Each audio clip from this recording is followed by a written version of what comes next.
The Triarch Accord was not dying with a scream, but with a long, suffocating wheeze.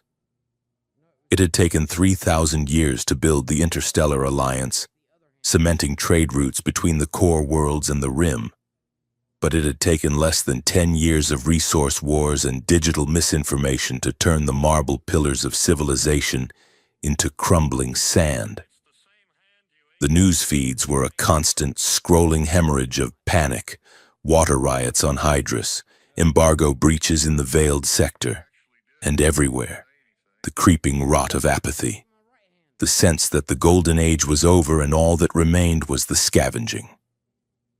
Lysara Vey stood at the observation window of Outpost 19, watching the bruised purple swirl of a nebula that did not care about politics. She was the heir to the Vey dynasty, a lineage that traced its blood back to the first Sun Kings. But here, she was just another piece of high-value cargo gathering dust. She pressed her hand against the cold, reinforced glass. Her reflection stared back, violet eyes sharp and unblinking, the pale violet tint of her skin glowing faintly against the dark of space. They called her the Weeping Princess in the tabloids. They said she was too emotional for the high stakes of modern statecraft, too prone to fits of empathy in a galaxy that ran on cold calculus. It was a lie, of course.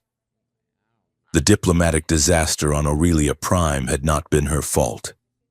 The explosion that killed the delegates had been a setup, a precision strike designed to look like negligence, and she had been the perfect scapegoat.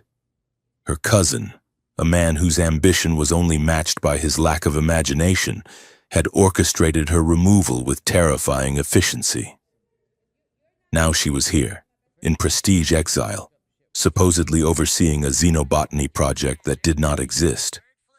A chime at the door broke the silence. "Enter," Lysara said, not turning around. The door slid open with a hiss of hydraulics that sounded like an old man sighing. Heavy boots clumped on the metal grating.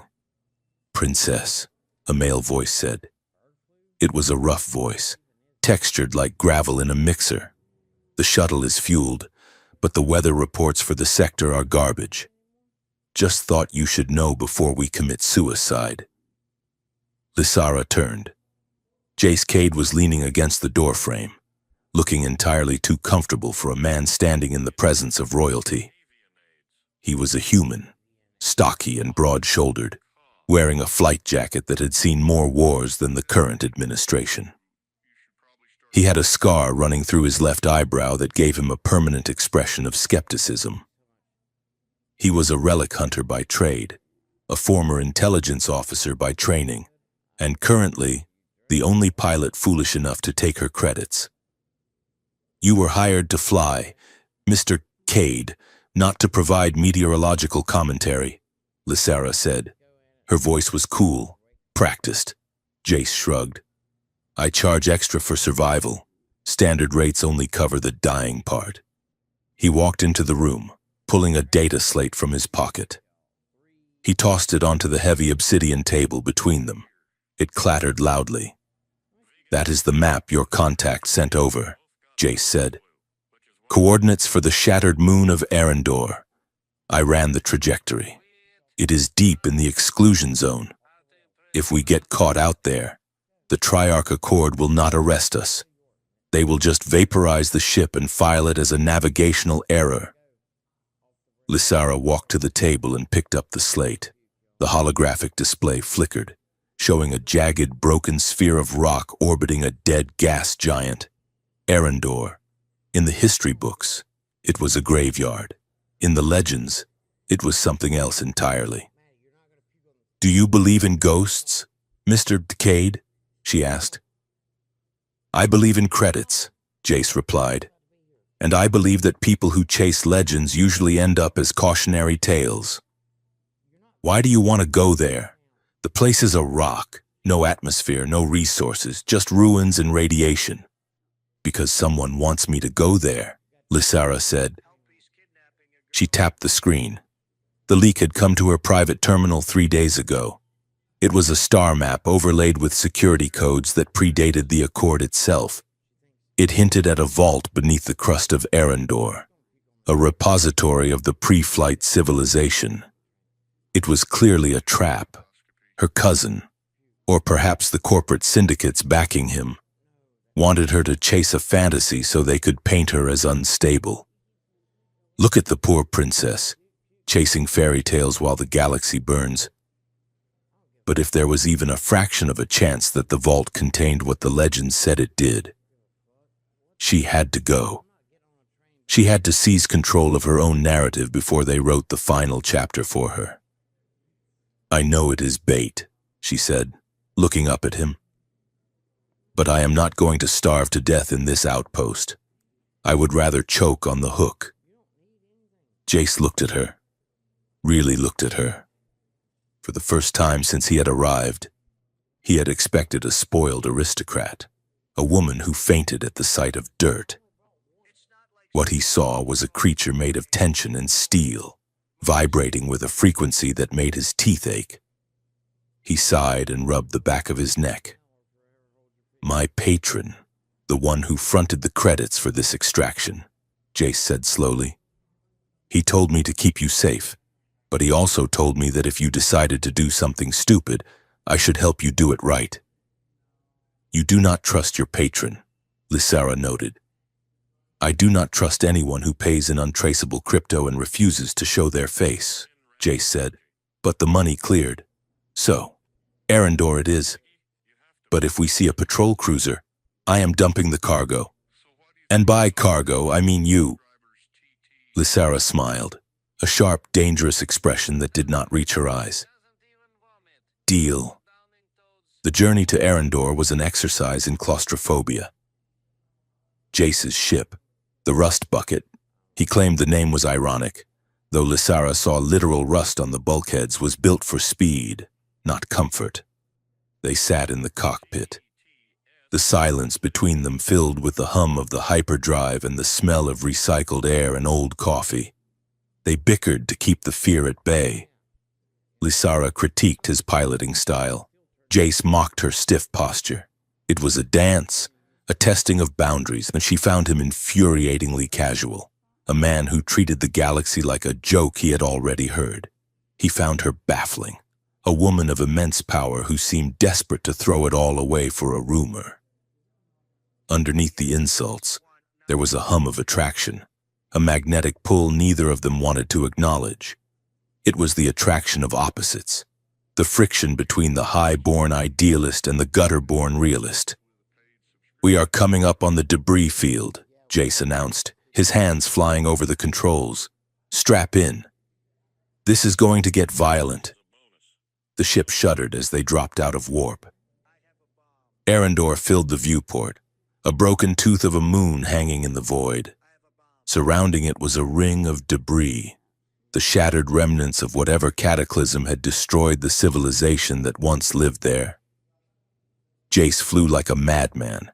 He wove the ship between spinning asteroids the size of cities, the proximity alarm screaming a constant rhythmic warning. Lysara gripped the armrests of her chair until her knuckles turned white, but she did not scream.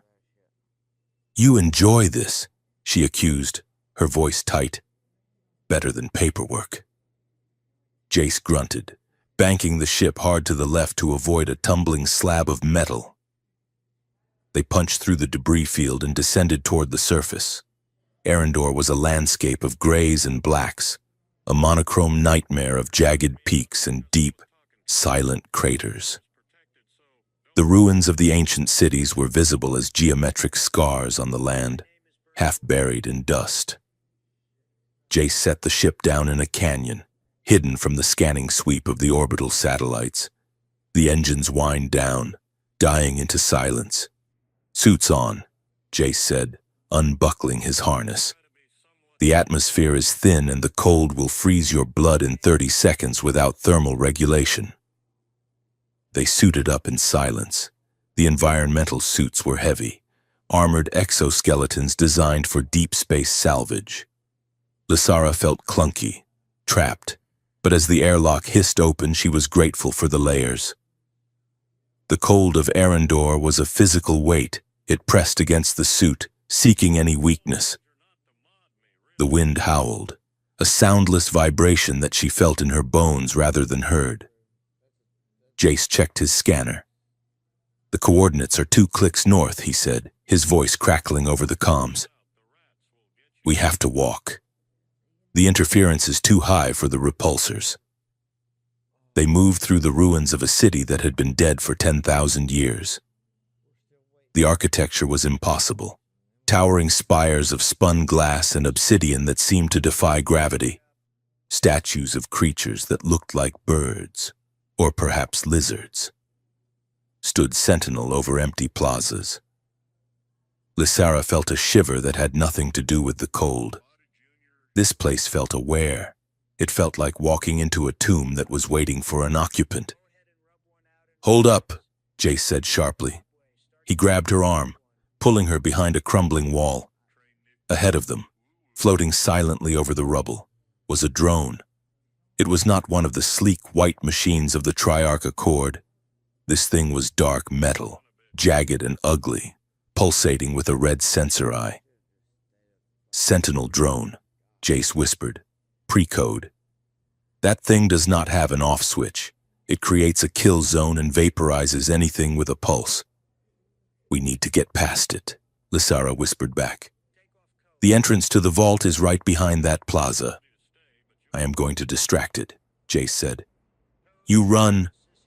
"No," Lysara said, grabbing his wrist. "That is suicide. Look at the sensor sweep. It is tracking movement.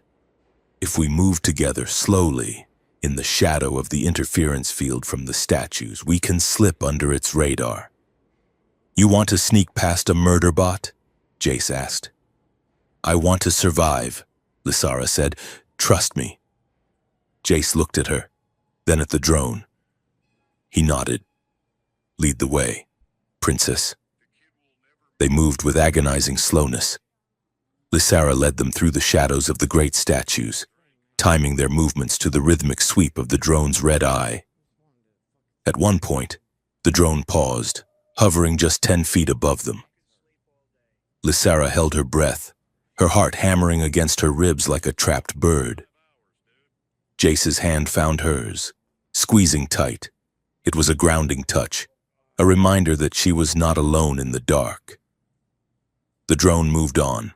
They reached the heavy blast doors of the vault. Jace pulled a hacking spike from his belt and jammed it into the ancient interface. Sparks flew. "Come on. Come on," he muttered. The doors groaned, the sound vibrating through the ground. They began to slide open, revealing a darkness deeper than the night outside. Inside. Now. They slipped through the gap just as the drone spun around, its sensor eye flashing red. A beam of superheated plasma scorched the metal where they had been standing a second before, but the blast doors slammed shut, sealing them in. Silence returned. Jace engaged his shoulder lights. The beams cut through the gloom, revealing a chamber of breathtaking scale. The walls were lined with banks of machinery that hummed with a low, dormant power. In the center of the room, suspended in a pillar of blue light, was the object they had come for. It was an egg. But calling it an egg was like calling a star a fire. It was colossal, standing nearly 2 meters tall. The shell was frost white, faceted like a diamond, and covered in a layer of crystalline ice that had accumulated over centuries. Lysara approached it slowly, her breath hitching in her throat. "It is real," she whispered. "The dragon egg. Sensors are reading 0 life signs," Jace said, checking his wrist comp. "It is a rock, Lysara. A pretty rock, but it is dead. The thermal suspension field is active, but the core temperature of the object is absolute 0. Nothing survives that." Lysara ignored him. She walked up to the edge of the suspension field. She could feel the cold radiating from the egg, a chill that penetrated even her suit. "It is not dead," she said softly. "It is waiting." Before Jace could reply, The vault shook violently. Dust rained down from the ceiling. "Explosion?" Jace yelled. Another impact rocked the chamber. The blast doors they had just sealed buckled inward, glowing cherry red in the center. "Thermite charge," Jace said, drawing his weapon. We were followed. The doors exploded inward. Through the smoke and debris poured a dozen figures clad in the stark white armor of the Order of Pure Logic. They were a militant faction of atheistic extremists. Zealots who believed that any technology or biology they could not explain was a threat to the rational order of the universe. They hated the legends of the dragons more than anything. "Purge the anomaly," the leader shouted, his voice amplified by a helmet speaker. "Eradicate the superstition." They opened fire. Beams of coherent light slashed through the chamber. Jace returned fire, his heavy kinetic pistol booming like a cannon in the enclosed space. He took down the first two attackers, their white armor shattering under the impact. "Lysara! Take cover!" Jace roared. Lysara scrambled behind a bank of machinery as the air filled with ozone and the smell of burnt metal. She fumbled for the small energy pistol she carried, but her hands were shaking. She was a diplomat, a scholar, not a soldier. The Order troops advanced, moving with disciplined precision. They were flanking them. Jace was pinned down behind a fallen pillar, trading fire with three of the zealots. He looked at her, his face grim. "I cannot hold them off," he yelled. "You need to find a way out." There was no way out.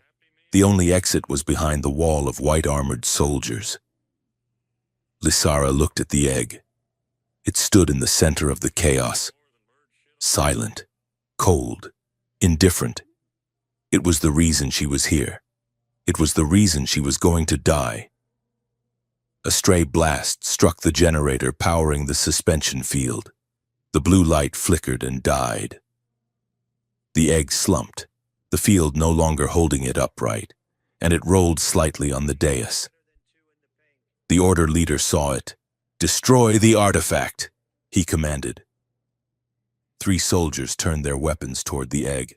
"No!" Lysara screamed. She did not think. Logic, the very thing the Order worshipped, would have told her to stay down, to surrender, to beg for her life. But Lysara Vey was done with logic. She was done with doing what was smart, what was safe, what was expected. She broke from cover and sprinted across the open ground. "Lysara, do not!" Jace screamed, rising up to provide covering fire, exposing himself to the enemy. She reached the dais just as the soldiers leveled their rifles. She threw herself between the weapons and the egg, sliding on her knees across the smooth floor. She was cornered. She was unarmed. She was alone in the dark with a frozen stone and a dozen guns pointed at her chest.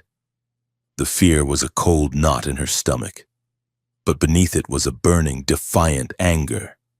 They wanted to destroy this because they did not understand it, just like they wanted to destroy her. She turned her back to the soldiers and faced the egg. It was massive, looming over her. The surface was rough with frost. She felt a wave of profound grief for herself, for the galaxy, for this creature that had never had a chance to live. The dragon egg had been cold for centuries, until an alien princess hugged it and the impossible happened. She wrapped both arms around the rough, icy circumference of the shell and pressed her cheek against the crystal frost. She closed her eyes and poured every ounce of her frustration, her love, her desperate desire for something real into the stone. "Wake up," she thought. "Please, just wake up." It started as a vibration against her chest. Then, heat. Not the warmth of a fire, but the searing, sudden heat of a star being born. It bloomed under her palms, flashing through the frost, turning the ice to steam in a microsecond. A sound tore through the room, a low, resonant pulse that sounded like a cello string the size of a planet being plucked. Thrum. The shockwave was invisible, but it hit the room with the force of a physical blow. The lights in the ceiling shattered. The weapons of the Order soldiers sparked and died, their power cells drained instantly. The targeting HUDs in their helmets went black. Even the ambient hum of the vault's machinery silenced. Total, absolute darkness fell, save for one thing. The egg was glowing. A deep, amber light pulsed from within the shell, illuminating Lysara's silhouette.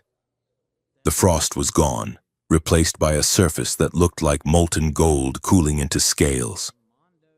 Lysara pulled back, gasping, her hands tingling. The air around the egg was shimmering with heat. In the sudden silence, the confusion of the Order soldiers was audible. They were shouting, banging on their useless rifles. Jace Cade stood up from behind his cover. His flashlight was dead, but the glow of the egg cast long, dancing shadows across his face. He looked at Lysara, then at the glowing, pulsing, impossible thing she had just embraced. His jaw was slack. He lowered his useless gun. "Well," he muttered, his voice echoing in the quiet chamber. "I am going to start believing in bedtime stories." The egg pulsed again, brighter this time, a heartbeat that rattled the teeth. "We need to go," Jace said, snapping out of his trance. "Their comms are down, their guns are bricks. We have maybe 2 minutes before they reboot or switch to manual blades." He vaulted over the debris and ran to the dais. He looked at the egg, terrified to touch it. "Is it radioactive?" he asked. "It is alive," Lysara said, her voice filled with awe. She could feel the connection, a tether in her mind she couldn't explain. "It is alive." Jace grabbed a cargo net from his pack. He threw it over the egg. "Grab a corner. We drag it. Now!" They hauled the egg down the ramp. It was lighter than it should have been, as if the gravity around it was bending to accommodate its mass. They sprinted past the confused, blinded soldiers who were flailing in the dark. They burst out of the vault and into the freezing night of Arendor. The Order's dropship was parked on the plaza, its lights dead, its systems rebooting slowly. "That one," Jace pointed. "My ship is too far. We take theirs." They dragged the egg up the ramp of the enemy dropship. Jace kicked the pilot out of the cockpit. The man was still smacking his dashboard trying to get the sensors online, and jumped into the seat. He manually hot-wired the ignition, bypassing the fried flight computer. The engines roared to life, coughing smoke. "Hang on," Jace yelled. He punched the throttle. The dropship lurched into the air, scraping the top of a statue as it clawed for altitude. Lysara sat in the cargo hold, her arms wrapped around the glowing egg to keep it from rolling. The heat coming off it was steady now, a comforting rhythm. She looked at her hands. They were trembling. She had just changed everything. She knew it. The pulse had not just shut down the lights in the vault. She could feel the echo of it rippling out. Jace's voice came over the internal speaker. "We are clear of the atmosphere." "But Princess?" "Yes?" "Check the passive sensors. That pulse. It lit up the sector like a flare. Every listening post from here to the core worlds just saw a massive energy spike." Lysara looked at the egg. The light inside was shifting, swirling like a storm. "Let them look," she said softly. "We have company," Jace said, his voice dropping the humor. "I am picking up signatures. Corporate, Accord, and something else, something old. Everyone is coming to the party." Lysara leaned her head back against the warm shell of the dragon egg. For the first time in years, she did not feel cold. "Fly." "Jace," she said, "just fly." The galaxy did not react to the miracle on Arendor with awe. It reacted with noise. The subspace transceivers were screaming. In the cramped cockpit of the stolen dropship, Lissara watched the holographic feed scroll by in a dizzying waterfall of neon text and shouting pundits. The narrative was fracturing in real time. To the Triarch Accord, she was a mentally unstable royal who had stolen a Class A biological weapon. To the fringe religious sects, she was a heretic who had desecrated a holy tomb. To the anarchists in the Outer Rim, she was suddenly a folk hero, the princess who hugged a bomb and lived to tell the tale. "Turn it off," Jace said. He was piloting manually, his hands wrestling with the heavy, unresponsive yoke of the Order dropship. "We have arrived." Lissara swiped the feed away, the viewport filled with the sight of Port Vega. It was not a station so much as a tumor made of metal and glass, growing wildly off the side of a mined-out asteroid. It was a chaotic tangle of docking spires, flashing advertisements for illegal gene mods, and the venting steam of 1,000 unlicensed fusion reactors. It was the last place a princess should go, which made it the only place she could go. "We need fuel," Jace said, guiding the ship toward a lower docking bay that looked more like a garbage chute. "We need a clean ship. And we need to figure out why that rock in the back is humming in B-flat." The landing was rough. The dropship slammed onto the magnetic clamps with a groan of stressed metal. Jace killed the engines and spun his chair around.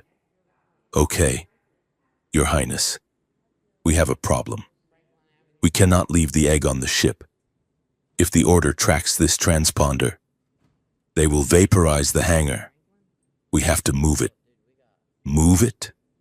Lissara looked back at the cargo hold where the dragon egg sat, glowing with a soft, stubborn warmth. "It weighs 1/2 ton. "Repulsor sled," Jace said, unbuckling, and a disguise.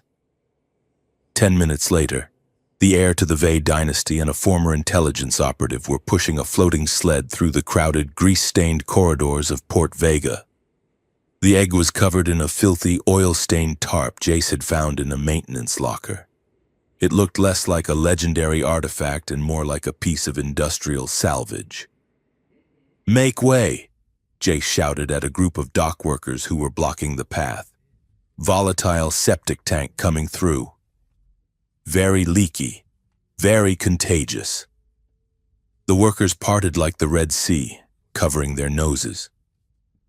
"A septic tank?" Lissara hissed, keeping her head down. She had pulled the hood of her flight suit low, hiding her violet eyes. "That was the best you could do?"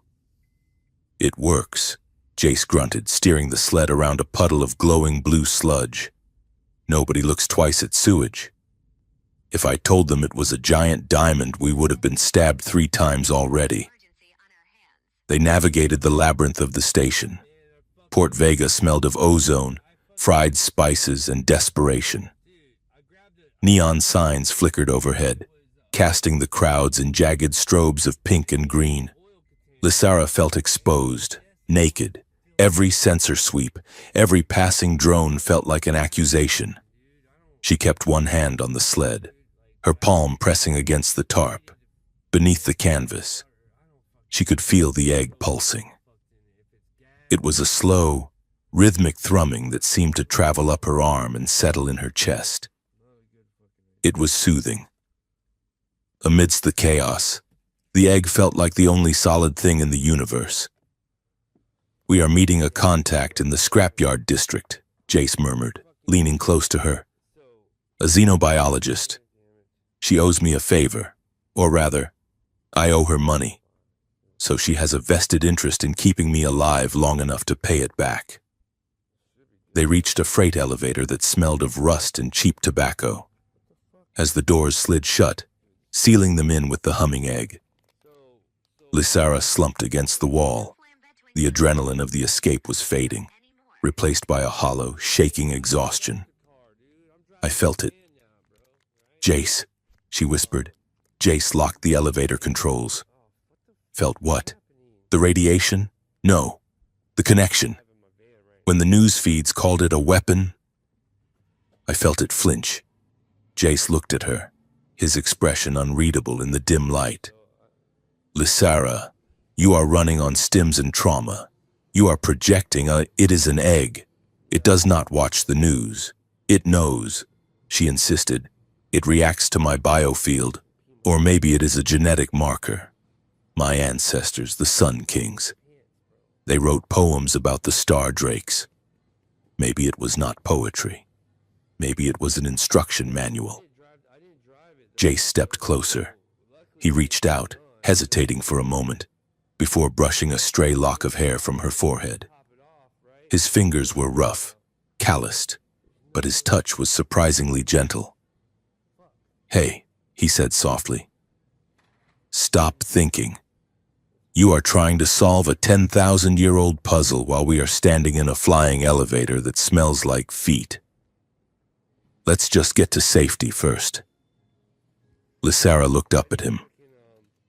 The distance between them had vanished. In the cramped box, with the hum of the dragon egg filling the air, she saw him not as a hired gun, but as the only person in the galaxy who had not looked at her like a chess piece. "You are enjoying this," she accused weakly. "The chaos." Jace smirked, though it did not reach his eyes. "I hate the chaos, but I am enjoying the company, even if she is delusional about psychic eggs." The elevator shuddered to a halt. The contacts lab was hidden behind the facade of a droid repair shop. Inside, it was a clutter of biological samples, bubbling tanks of nutrient fluid, and holographic dissections of rare alien fauna. The air smelled of formaldehyde and peppermint tea. Dr. Eris was a Tellarite, a small bird-like woman with spectacles perched on a beak that twitched constantly. She looked at the egg, which Jace had unveiled in the center of her workspace, and then she looked at Lysara. "By the void," Eris whispered, her feathers ruffling in agitation. "You brought a thermal nuclear reactor into my shop?" "It is not a reactor," Lysara said. It is a dragon." Eris finished. She circled the egg, her scanner chirping wildly. "I thought they were myths. Bedtime stories to scare children into eating their vegetables. But these readings, the energy density is impossible. It is not generating heat. It is converting ambient entropy into thermal radiation. It is reversing the decay of the universe in a 2-meter radius." She looked up, her eyes wide behind the spectacles. "This is not a beast, Princess. This is a biocosmic intelligence. The ancients did not hunt them. They built civilizations around them. Dragons were designed to balance planetary ecosystems. They are living terraformers." Jace was leaning against a workbench, cleaning his pistol. "Designed? By who?" Eris shrugged. "Gods? Precursors? The silence between the stars? Who knows? But if this thing hatches, it will not just be an animal. It will be a change agent." Lysara ran her hand along the shell. The frost was gone completely now, replaced by a texture like warm, polished marble. The pulsing had increased. It was faster now. Thump, thump, thump, thump. "Is it distressed?" Lysara asked. Eris checked her scanner. "No, it is synchronizing. Look at the waveform." She pulled up a holographic display. 2 lines of light were moving across the screen. One was the rhythmic pulse of the egg. The other was a jagged, faster line. "The bottom line is your heartbeat, Princess," Eris said. "The top line is the egg. Watch." As Lysara watched, the 2 lines began to merge. The egg slowed its rhythm, and Lysara felt her own heart rate drop, calming, until the 2 beats were perfectly overlaid. A sense of profound peace washed over her, a clarity that silenced the noise of the panic outside. "It is imprinting," Eris said quietly.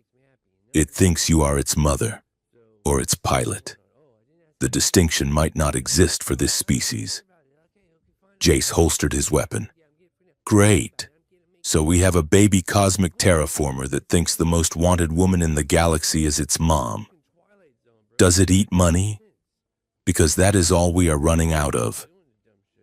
Lysara sat on a stool, her legs suddenly unable to support her.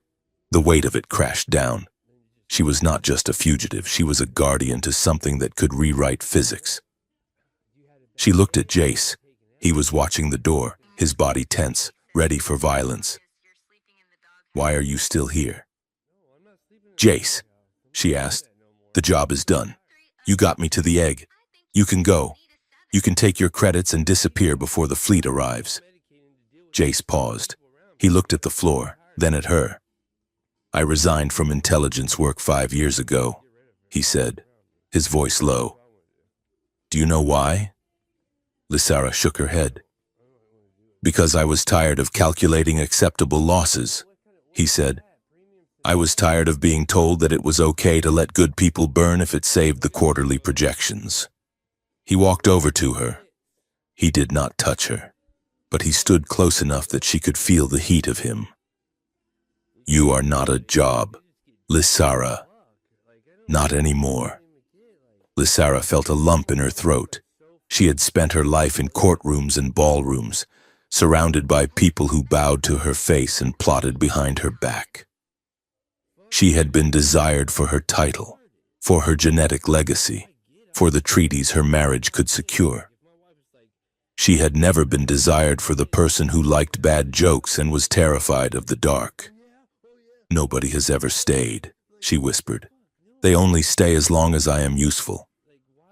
Jace smiled, a genuine, crooked smile that broke her heart a little. Well, he said, I have always been bad at following orders, and I have a terrible sense of self-preservation. I think you are stuck with me. Lysara laughed, a watery, choked sound. She reached out and took his hand. He squeezed it, his thumb brushing over her knuckles. For a moment, the galaxy shrank down to the size of the room. The smell of peppermint and ozone faded. There was just the warmth of his hand and the steady, synchronized beat of the dragon egg. The moment shattered with a chime from Jace's datapad. He pulled it out, frowning. He tapped the screen, and his face went pale. Eris, kill the network, Jace ordered sharply. What? The Tellarite blinked. Kill it! Pull the plug! Eris yanked a cable from the wall. The holographic displays winked out. What is it? Lysara stood up, the piece vanishing. Jace held up the datapad. It was the data slate he had carried from the vault, the one with the star map. It was blinking with a red icon. Hidden transmitter, Jace said, his voice cold with fury at himself. Embedded in the vault data. It activated when we hit the station's local mesh. It has been broadcasting our location for the last 20 minutes. The trap, Lysara realized. It was not just the map. The map was the lure, and the data was the tracker. We have to move, Jace said, grabbing his pack. Now. A heavy pounding echoed from the front of the shop. Open up, a voice boomed, amplified by a vocoder. Triarch Accord Security, we are here to secure the VIP. Jace drew his weapon. Is it a rescue? Lysara asked, hope flaring for a second. Jace checked a camera feed on his wrist. 6 heavily armed operatives, no badges. And, look at the leader. Lysara squinted at the grainy image. The leader of the squad wore a standard tactical vest, but on his finger was a signet ring, a ring bearing the crest of the Emerald Viper.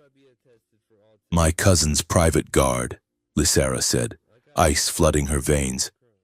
They are not here to rescue me. They are here to erase me.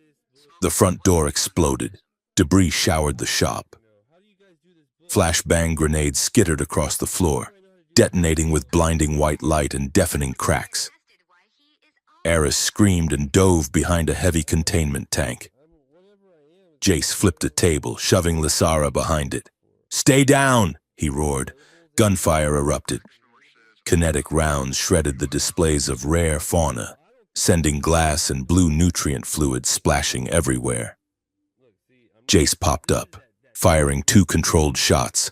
One attacker dropped, but it wasn't just the Accord team. From the rear ventilation shafts, a second group breached. These were not soldiers.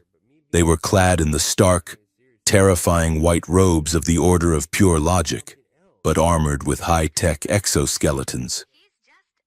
"Illogical," one of them shrieked, firing a plasma cannon that melted a hole through the wall. The anomaly must be purged, and then, chaos squared, a third faction blew out the skylight. Mercenaries, the corporate syndicate, had arrived, descending on repulsor lines, their armor emblazoned with the logo of Omnicorp. "Secure the asset," the mercenary captain yelled. "We want the biomass intact." It was a 3-way war in a biology lab. The Accord loyalists were shooting at the Order. The Order was shooting at everyone, and the mercenaries were trying to grab the egg. Lysara huddled behind the table. She looked at the egg. It was vibrating so hard it was blurring at the edges. "It is afraid," she thought. No, it was not afraid. It was angry. Jace was pinned down. He was good. But he was one man against 3 armies. A plasma bolt clipped his shoulder, spinning him around. He grunted, dropping to one knee, blood sizzling on his armor. "Jace!" Lysara screamed. She looked around. She had no gun. She had no armor. She had a table and a Tellarite scientist hiding in a tank. But she had the terrain. "Eris!" Lysara yelled over the roar of the firefight. "The fire suppression system. Is it chemical or water? Halon gas." Eris squeaked. "Manual override. Red lever. By the door." The door was across the room, right in the crossfire. Lysara looked at Jace.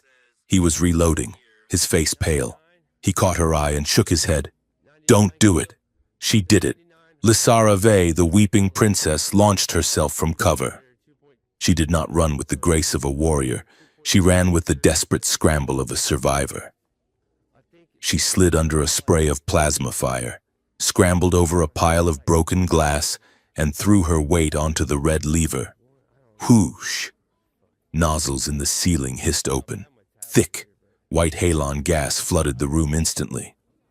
It was not toxic, but it was dense, opaque, and it sucked the oxygen out of the air, choking the fire and the combatants. The room turned into a white void. The shooting stopped as soldiers sputtered and coughed, their visual sensors blinded by the density of the gas. "Jace!" Lysara called out, coughing. "On me!" Jace's voice came from the mist. He grabbed her arm, hauling her up. "The egg," she gasped. They stumbled toward where they had left the sled. The gas was clearing slightly, swirling in eddies. A mercenary loomed out of the fog, his weapon raised. He had a clear shot at Jace's back. "Look out!" Lysara shoved Jace aside. The mercenary fired. The round missed Jace but struck the edge of the dragon egg. Crack. The sound was not like stone breaking. It was like a glacier calving. The mercenary froze. Jace froze. A fissure appeared on the smooth golden surface of the egg. It zigzagged down the side. From the crack, a mist escaped. It was not the white chemical gas of the suppression system. It was shimmering, iridescent, like oil on water. It smelled of ozone and rain. The mist expanded rapidly, washing over the mercenary who had fired the shot. The man stood there, his weapon lowered. His face, visible through his visor, went slack. "I stole my brother's inheritance," the mercenary said. His voice was flat, loud in the sudden silence. "I forged the will. I told myself he would waste it. But I just wanted the credits. I am a thief." He dropped his gun. He sat down on the floor, putting his head in his hands. "What the hell?" Jace whispered. The mist spread.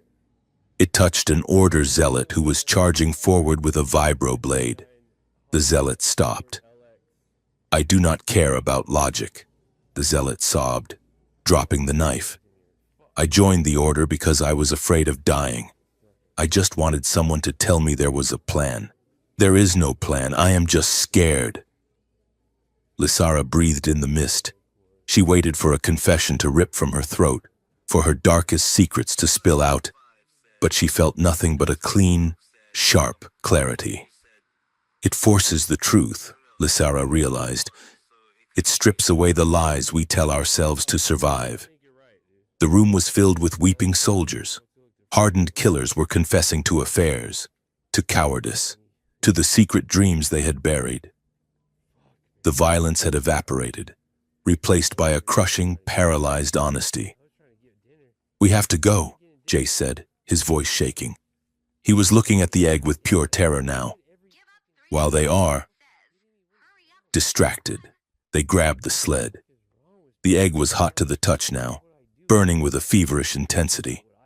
The crack had sealed itself, but the shimmering mist still hung in the air.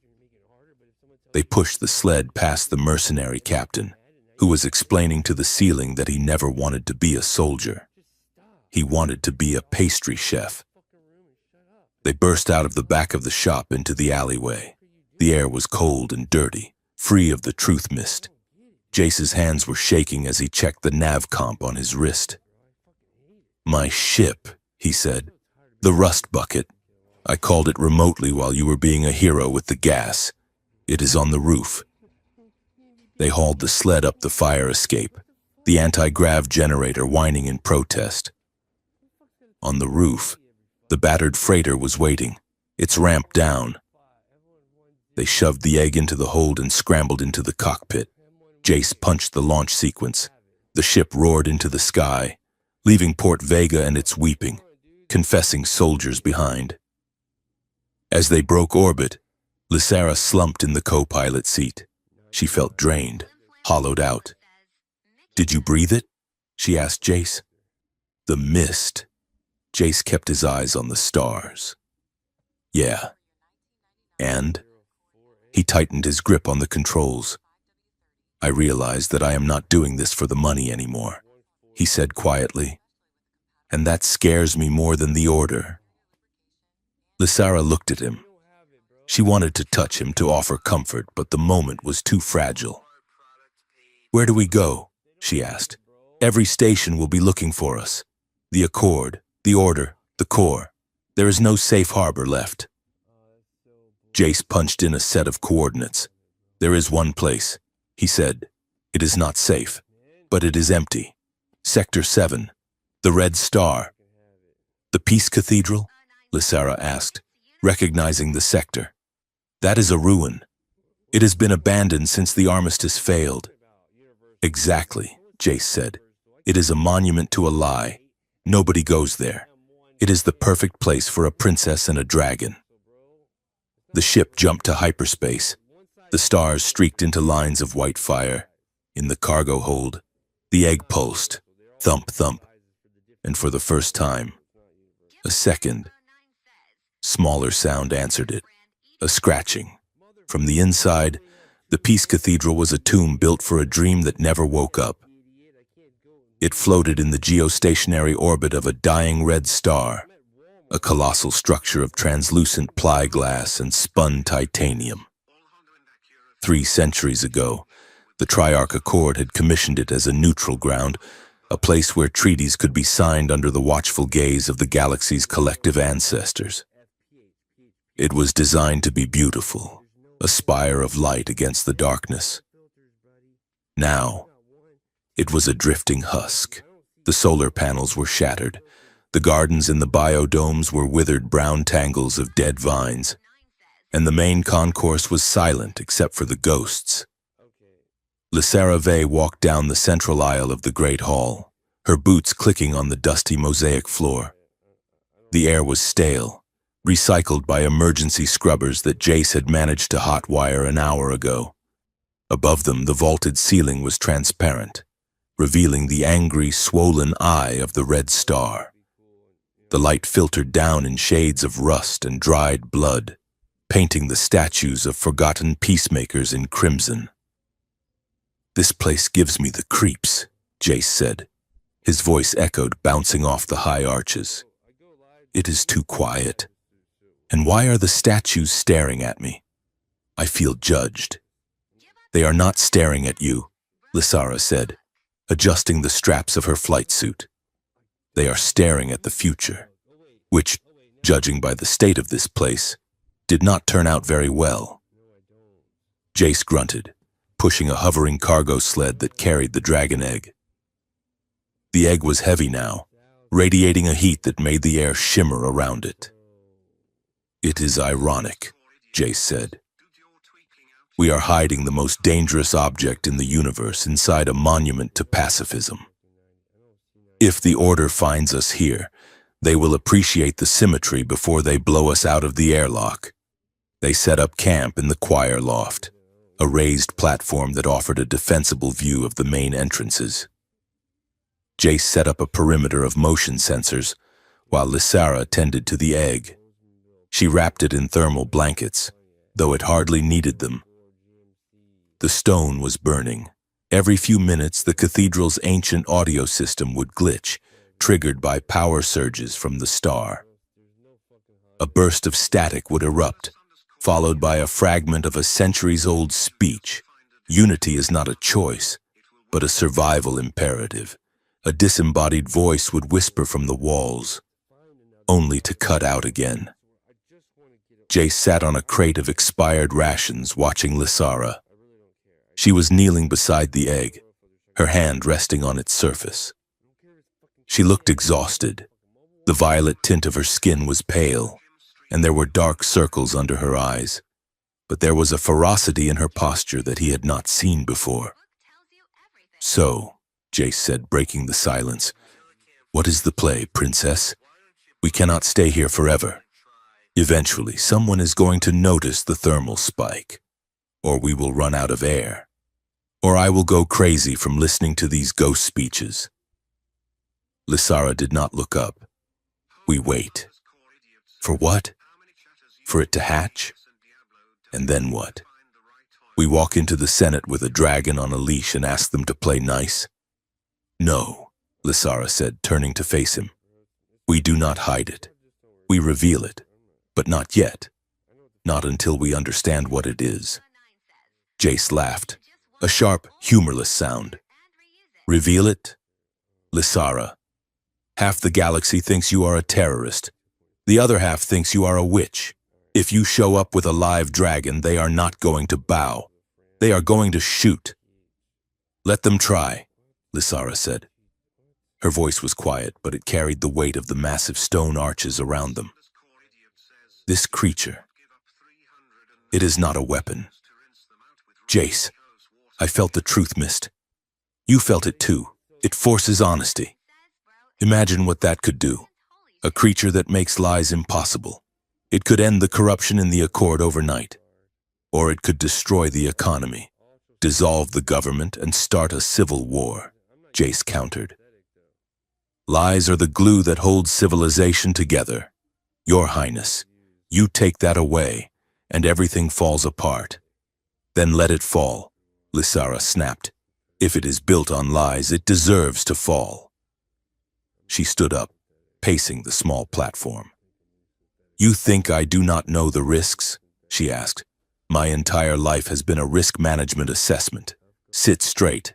Lysara, smile. Lysara, do not show emotion. Lysara, it makes the markets nervous. I am done with it. I am done being a prop. She stopped, looking out at the red star. Do you know why the exile hurt? She asked, her voice dropping. It was not losing the palace. I hated the palace. It was not losing the credits. It was seeing the look on my father's face when he signed the order. Jace watched her, his skepticism melting into something softer. What look? Relief, Lysara said. She wrapped her arms around herself. He was relieved. He expected me to fail. My whole life, he has been waiting for me to prove that I was too weak, too soft, too female to lead. When the scandal happened, he did not fight it. He just nodded, as if he had finally won a bet against himself. She turned back to Jace, her eyes shining with unshed tears. I am not going to fail gracefully, Jace. I am going to change the game. Jace stared at her. He saw the fire in her, the sheer, stubborn refusal to break. It terrified him, and it pulled him in like gravity. He stood up and walked over to her. The distance between them felt charged, electric. I did not leave intelligence because I got bored, he said softly. Lysara looked up at him. Why did you leave? Because I was good at it, Jace said. I was the best. I could look a man in the eye, smile, and send him to a black site prison without blinking. I believed I was doing it for the greater good. That is the lie they tell you. The greater good. He looked down at his hands, scarred and rough. One day, I realized I did not know what the truth was anymore. He said, I had lied to so many people. I started lying to myself. I left because I was afraid that if I stayed, I would forget I was human. He looked at her, his dark eyes intense. You are the most honest thing I have seen in 10 years. Lysara. And that scares the hell out of me. Lysara's breath hitched. The air between them was thick, heavy with the scent of ozone and old dust. She took a step closer. You are not just a gun for hire, Jace, she whispered. And you are not just a princess, he replied. He reached out, his hand cupping her cheek. His thumb brushed the high line of her cheekbone. Lysara leaned into his touch, her eyes fluttering shut. The desire that had been simmering between them since Arendor flared up, hot and urgent. It was not just physical. It was a desperate need for connection in a universe that wanted them dead. Jace lowered his head. Lysara tilted hers up. Their lips were inches apart, the heat radiating from their bodies mingling with the heat of the dragon egg. Peace is the only legacy. The speakers crackled overhead, a ghost shouting from the past. Jace froze. He pulled back slightly, his forehead resting against hers. He breathed out, a long, shaky exhale. Not here, he whispered, his voice rough. Not while we are being hunted. I cannot be distracted. If I am looking at you, I am not watching the door. And I need to watch the door. Lysara nodded, stepping back, though her hand lingered on his chest for a second longer than necessary.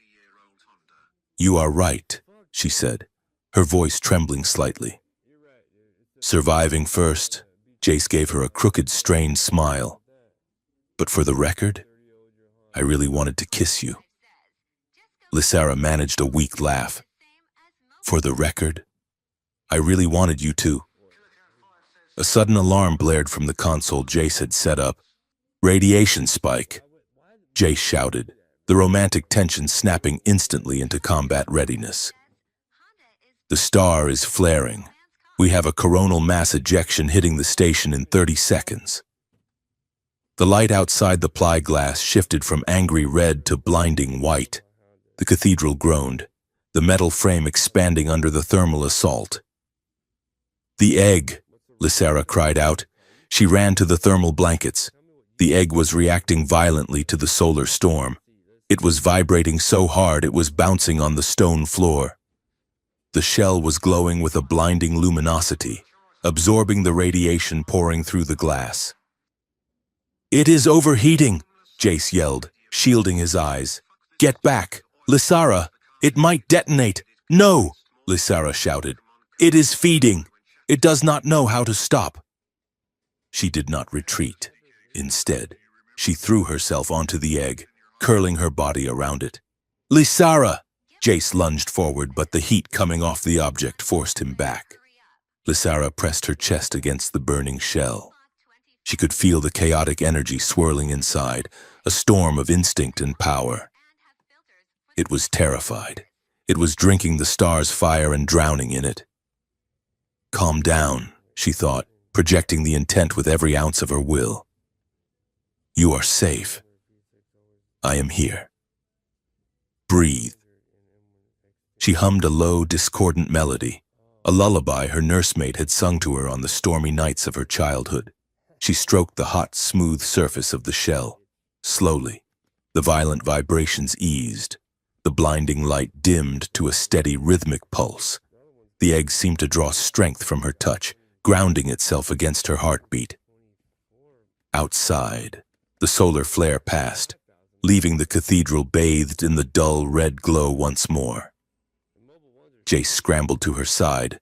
"Are you burned?" Lysara sat up, brushing her hair back. She was sweating, her flight suit warm to the touch, but her skin was unmarred. "No," she said, breathless. It listened to me." Jace looked at the egg. It was quiet now, but the crack they had seen on Port Vega had grown. It was spiderwebbing across the surface. "It is close," Jace said. "Very close." A light blinked on the console. "A communication request. We are being hailed," Jace said. "Tense. Tight beam. Encrypted." "Who found us?" Lysara asked. Jace tapped the keys. "It is an accord frequency. High command clearance." He put it on the main speaker. The holographic projector sputtered to life, coalescing into the image of a man in a crisp, high-collared uniform. He was older, with silver hair and eyes that matched Lysara's, though his were hard and cold like polished stones. "Admiral Soren Vey." "Lysara," the Admiral said. His voice was calm, authoritative, the voice of a man who had ordered orbital bombardments without raising his pulse. "Father," Lysara said, standing up. She did not bow. "I know you are listening," the Admiral continued. Though he could not see them, it was a one-way broadcast. "You have caused a great deal of trouble. The High Council is in chaos, the markets are crashing, you are being painted as a traitor to your species." He paused, adjusting his gloves. "But I know this is not you. You are being manipulated by the human mercenary. Bring the artifact to the rendezvous point at Sector 4. I have arranged amnesty. You will be reinstated to the court. We can spin this. We can say you were a hostage. Come home. Lysara, do not destroy your legacy for a pet." The transmission cut. Lysara stared at the empty space where her father's face had been. A hostage. He wanted her to say she was a victim. He wanted to strip her of her agency to save the family name. "Another message incoming," Jace said. "Text only. Burst transmission. It is piggybacking on the Admiral's signal." "Read it," Lysara said. Jace squinted at the screen. "It is from Kalen? My former aide," Lysara said. The text scrolled across the screen. "Do not come home. The Admiral is compromised. Syndicate holds his debt leverage. He sold you to save his command. Cousin orchestrated Aurelia Prime. It was a coup from the start. Run." Lysara felt a cold numbness spread through her chest. It was not a surprise, not really. But seeing it in black and text made it final. Her father had not just expected her to fail, he was actively trading her life to cover his own gambling debts to the corporate syndicates. "And there is more," Jace said, grimly switching feeds. "The Order of Pure Logic just dropped a data blast to the public net. Look," he pulled up a video. It was grainy footage from Port Vega. It showed Lysara in the gas-filled room surrounded by weeping soldiers. But the audio had been altered. Instead of the soldiers confessing, they were screaming in pain. The mist looked dark, sinister. The voiceover was shrill. "The Witch of Arendor uses mind control spores to torture our brave troops. She is a bioterrorist. She must be stopped." "They are turning you into a monster," Jace said. Lysara looked at the screen. Then she looked at the egg. "They are afraid," she said softly. "They are all so afraid." A sound, loud and sharp like a gunshot, cracked through the choir loft. Lysara spun around. A chunk of the eggshell, the size of a dinner plate, fell to the floor. "It is happening," Jace whispered. The egg was not just cracking, it was unraveling. The gold and white surface was dissolving into light. The spiderweb fractures glowed with an intensity that made it impossible to look directly at them. Lysara fell to her knees in front of it. She was not afraid. She felt a pull, a magnetic summons that tugged at the center of her being. The cathedral began to groan. Jace grabbed the console to steady himself. Lysara, the gravity, it is fluctuating. The localized gravity around the egg was shifting. Dust motes began to float upward. The heavy cargo sled lifted off the ground, spinning slowly. The ancient lights of the cathedral, dead for centuries, suddenly blazed to life, flickering in a rhythmic sequence that matched the pulsing of the egg. Nearby, Jace's pistol beeped. "My gun just locked," Jace yelled over the rising hum. "The safety is engaged. I cannot override it. The ship's weapons are offline too." "It is a pacification field," Lysara shouted, her hair floating around her face in the zero-gravity distortion. "It stops violence." The top of the egg exploded outward in a shower of golden sparks. From the glowing interior, a head emerged. It was not a beast. It was breathtaking. The dragon, Oral, pulled itself free from the shell. It was the size of a large wolf, but it was growing visibly, expanding as it absorbed the ambient energy of the room. Its scales were not biological in the traditional sense. They were semi-metallic plates that shifted and clicked like clockwork, glowing with an inner bioluminescence. Its eyes were large, faceted orbs that did not reflect the room, but seemed to contain deep space star fields. It shook itself, sending a spray of shimmering light into the air. It had wings, but they were not leather and bone. They were sheets of hard light that flickered in and out of existence. Oral looked around the room, its gaze intelligent, curious, and ancient. Then, it looked at Lysara. The gravity distortion slammed shut. The floating dust and crates crashed back to the floor. Oral stepped out of the remains of the shell. It moved with a fluid, liquid grace, like mercury flowing over stone. It approached Lysara. Jace reached for his knife, since his gun was useless. "Lysara, be careful." Lysara held up a hand. "Stay back. Jace, it is okay." The dragon lowered its head. It sniffed her, a sound like a hydraulic press exhaling. Then, it nudged her shoulder. It was a gesture so undeniably affectionate, so dog-like in its simplicity, that Lysara let out a sob. She reached out and touched the dragon's snout. It was warm, vibrating with power. "Oral," she whispered. The name came to her not from her mind, but from the bond. It was the name the dragon gave itself. The creature let out a low chirrup, closing its starry eyes and leaning its heavy head against her chest. Lysara buried her face in the creature's metallic mane. The emotions she had been holding back, the betrayal of her father, the terror of the chase, the crushing loneliness of her exile, broke the dam. She wept. She cried for the girl she had been, the princess who tried to please everyone, and she cried for the woman she was becoming, the one who would have to burn the world down to save it. Oral purred, a sound that resonated in Lysara's bones, offering a wave of pure, distilled empathy. "I am here. We are here."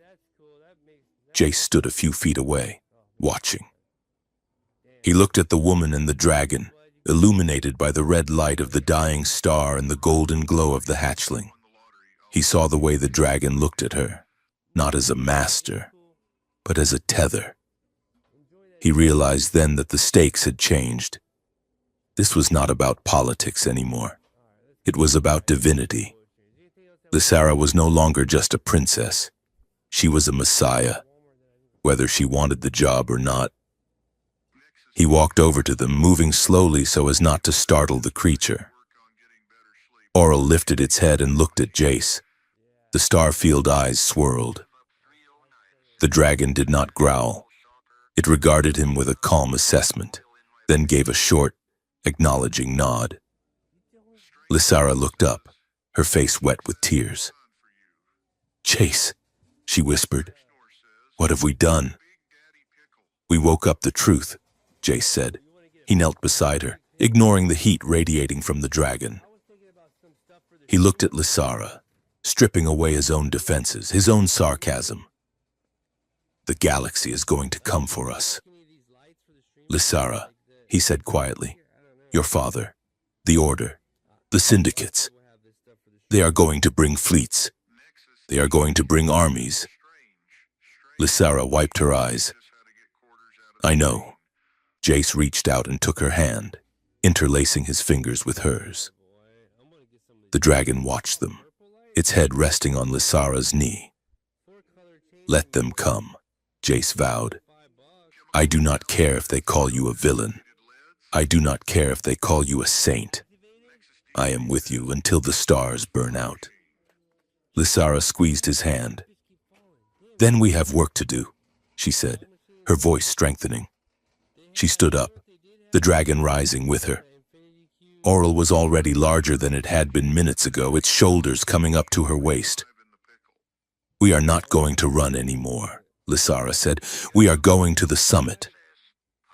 Jace stood up, a slow grin spreading across his face. "Now that," he said, "sounds like a terrible plan. I love it." The growth of the dragon was not biological. It was astrophysical. In the span of 4 days, Oral had surged from the size of a wolf to the mass of a heavy assault vehicle. The cargo hold of the rust bucket was no longer a storage space, it was a nest. Jace Cade spent most of his mornings sourcing specialized mineral compounds from black market geologists. Because the dragon refused to eat anything that did not contain high concentrations of iridium or refined star metal. "It is eating my retirement fund," Jace grumbled, watching Oral crunch through a bar of industrial-grade alloy as if it were a stick of celery. That bar cost 2,000 credits. Lysara Vey sat cross-legged on a crate, watching the creature. She looked different. The stress of the exile was still there, etched in the tightness of her jaw, but the hollow look of loneliness was gone. "It is not just eating," she said. "Look at the bulkheads." Jace looked. The rust bucket was a ship held together by duct tape and prayers. The walls were usually scarred with rust, the air filters rattled, and the floor plates were stained with decades of oil. But in the cargo hold, the metal was gleaming. The rust had receded, replaced by a smooth, polished sheen. The air smelled crisp, like ozone and pine needles, despite the fact that they were drifting in the vacuum of deep space. "It is scrubbing the environment," Lysara said, her voice filled with a scientist's wonder. "Dr. Eris was right. It is a biocosmic stabilizer. It reverses entropy." "Jace, do you realize what this means? The dragons were not conquered because they were monsters. They were erased because they made maintenance contracts obsolete." She stood up and walked to Oral, the dragon, now sporting a mane of shimmering semi-solid light and scales that shifted color from obsidian to gold depending on its mood. Lowered its massive head, it rumbled a low sound, a vibration that Lysara felt in her teeth. It was not a growl. It was a greeting. Lysara pressed her forehead against the dragon's snout. A wave of calm washed over the room, suppressing the anxiety that constantly gnawed at the back of Jace's mind. "It is an ecosystem in a bottle," Lysara whispered. "It does not just fix metal. It fixes us. Have you noticed? You have not had a nightmare in 3 nights. Jace leaned against the doorframe, crossing his arms. He wanted to deny it. He wanted to say that he slept like a baby because he was a professional, not because a mythical lizard was acting like a therapy dog. But she was right. the constant low-level static of trauma that defined his life, the faces of the people he had failed, the missions that went wrong, had quieted. "It is useful," he admitted, "but it is getting too big. We cannot hide a 3-ton dragon in a smuggling ship forever. We need ground cover. We need answers," Lysara corrected. The data from the vault mentioned a secondary site, a repository of the ancients hidden in the Viridian megastructure. If there is a manual for this creature, it is there. "And if there is a trap?" Jace asked. "Then we spring it," Lysara said, her violet eyes hard. "I am done hiding." But before they could move, the galaxy came to them. The communication console on the bridge chimed with a priority override. It was not a military hail this time. It was a corporate one. The holographic logo of the Omni Syndicate, a stylized golden hand crushing a planet, spun in the air before resolving into the face of Director Krell. Krell was a man who looked like he had been manufactured rather than born. His skin was too smooth, his teeth too white, and his suit cost more than the GDP of a small moon. "Princess Lysara," Krell said, his voice an oily purr. "We have been watching your situation with great interest. The Syndicate is not interested in the religious hysteria of the Order. We are interested in assets." Lysara stood in front of the projector, her flight suit dusted with dragon scale residue. She looked every inch the royalty she had been born to be, despite the surroundings. "I am not an asset, Director, and neither is Oral." "Of course not," Krell smiled. "You are partners. We have a proposition. The Syndicate is prepared to back your claim to the throne. We have fleets. We have credits. We can remove your father and your cousin from the equation by noon tomorrow. You could be Empress of the Triarch Accord before dinner." "And the price?" Lysara asked, her voice cool. "Exclusive research rights," Krell said, waving a hand dismissively. "Just a few genetic samples, a biometric study, then we want to understand the energy matrix of the creature. Think of the applications. Clean energy for trillions. You would be the savior of the galaxy." Lysara laughed. It was a sharp, biting sound that cut through the bridge. "You do not want clean energy. Krell, you want to patent the sun. You want to put a meter on a miracle and charge people for the privilege of not freezing to death." She leaned into the pickup, her face filling the director's screen. "Here is my counteroffer," Lysara said. "You can have the research rights to the dragon the day you manage to sell a subscription to a hurricane. Until then, take your fleets and your credits and bury them. I would rather rule a kingdom of ash than sit on a throne rented from a pawn shop." She cut the feed. Jace let out a low whistle. "A throne rented from a pawn shop," he repeated. "That is going to be on every news feed in the sector within 10 minutes. You just insulted the richest man in the galaxy." "Good," Lysara said, turning away from the console. "Let him come. I want them angry. Angry people make mistakes." But the assault was not just financial. It was philosophical. An hour later, the Order of Pure Logic launched their counterattack. It was not a missile, but a stream.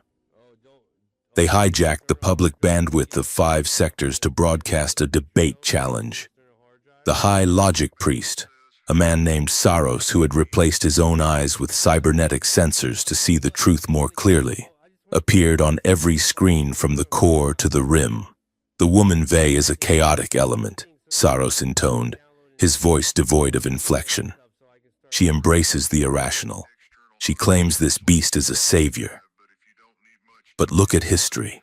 Emotion causes war. Passion causes ruin. Logic is the only safety. I challenge the princess to justify her chaos. If she is right, let her speak. If she is silent, she admits her guilt. It was a trap. If she ignored it, she looked weak.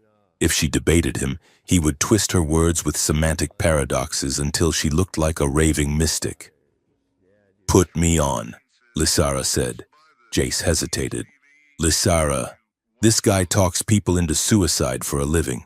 He is a rhetorical assassin. Put me on." Jace sighed and patched the Rust Bucket's transmitter into the public stream. Lysara's face appeared next to Saros on billions of screens. She did not look like a chaotic element. She looked tired, determined, and terrifyingly calm. "You speak of emotion as a defect." "Saros," Lysara said, opening the channel before the priest could speak. "You claim that logic saves lives. But tell me, was it logic that built the Triarch Accord? Or was it hope? Was it logic that made a mother shield her child from the falling bombs on Arendor? Or was it love?"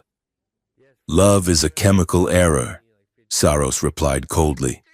"It leads to irrational bias. Logic without emotion is not order," Lysara countered, her voice ringing with conviction. "It is just a spreadsheet of casualties. You count the dead and call it a statistic. I count the dead and call it a tragedy. That is the difference between us. You want a galaxy that functions like a machine. I want a galaxy that lives like a heartbeat. The dragon is not chaos, Saros. It is the reminder that some things are worth more than their utility." She leaned forward. "Reason is a tool. Compassion is the hand that holds it.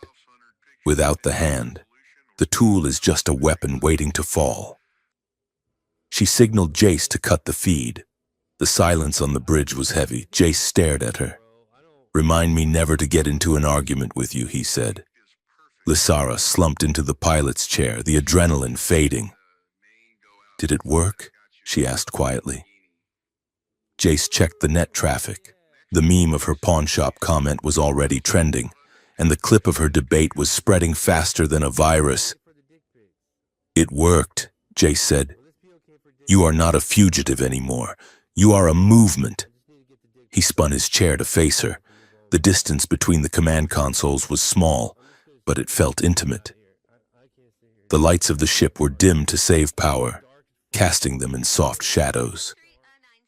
"You were incredible," Jace said. His voice lacked its usual defensive layer of sarcasm. Lysara looked at him. Her eyes searched his face, finding the honesty he usually kept hidden.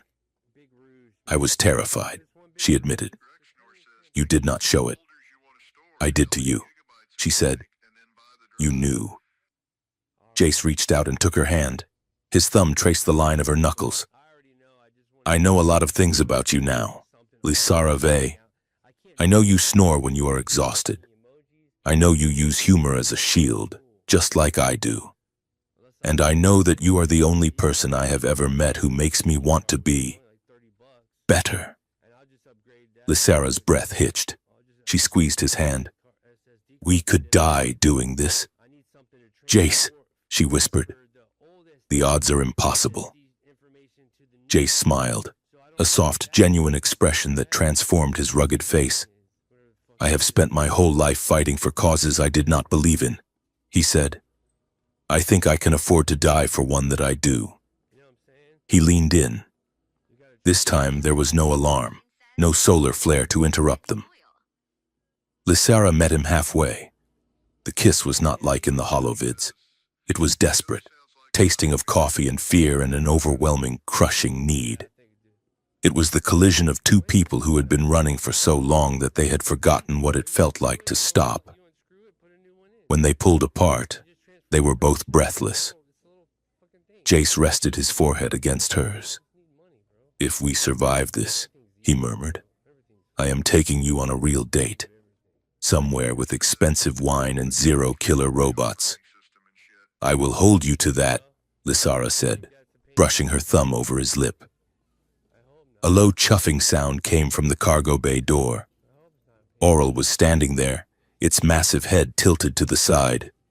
The dragon watched them with starry eyes, then let out a soft, approving snort.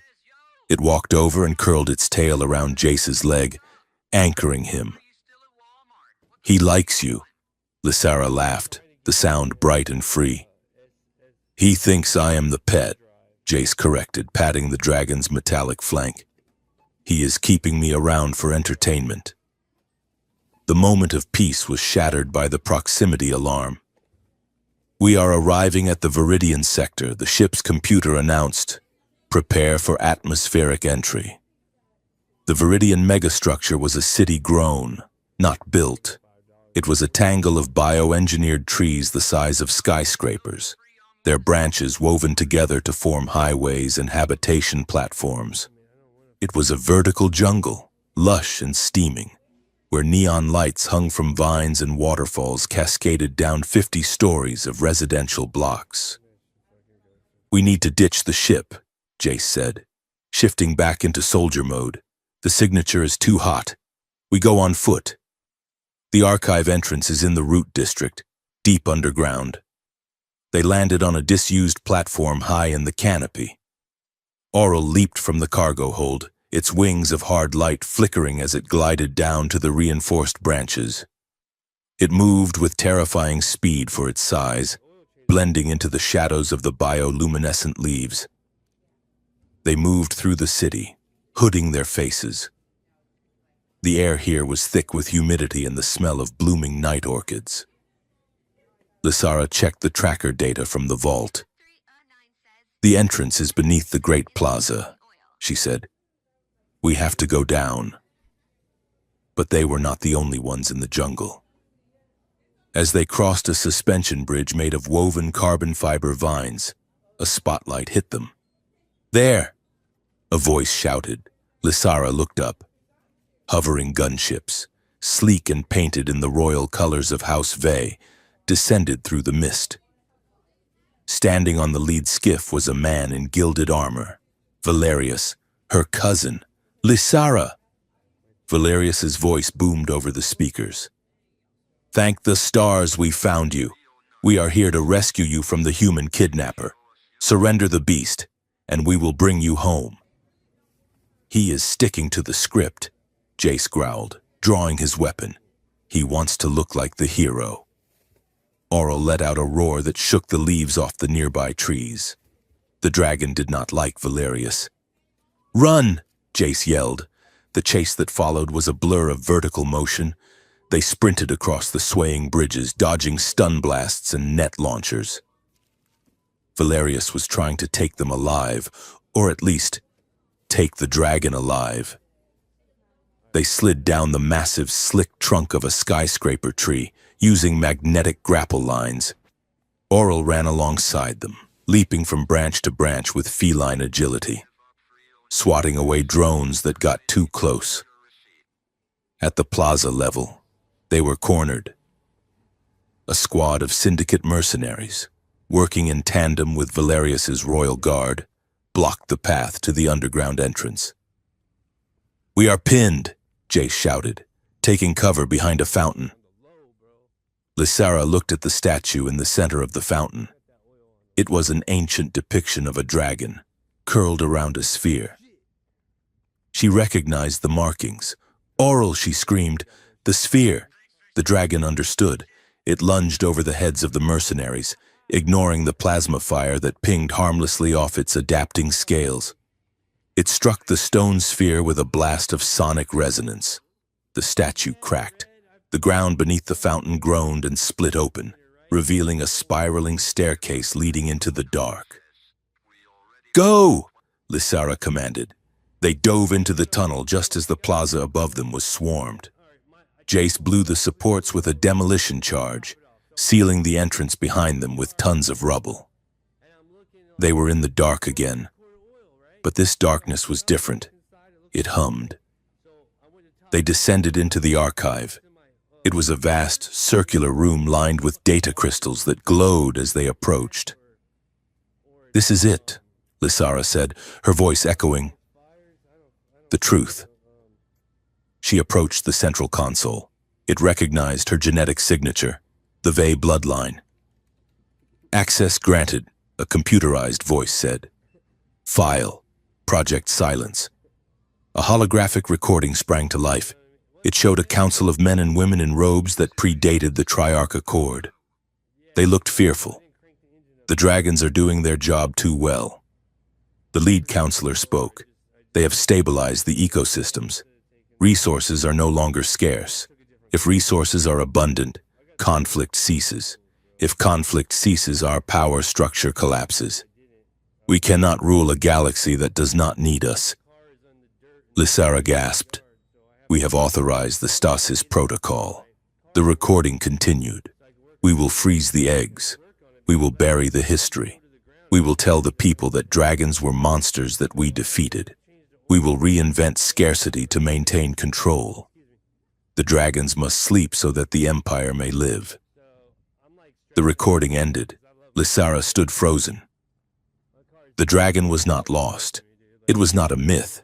It was a prisoner of politics.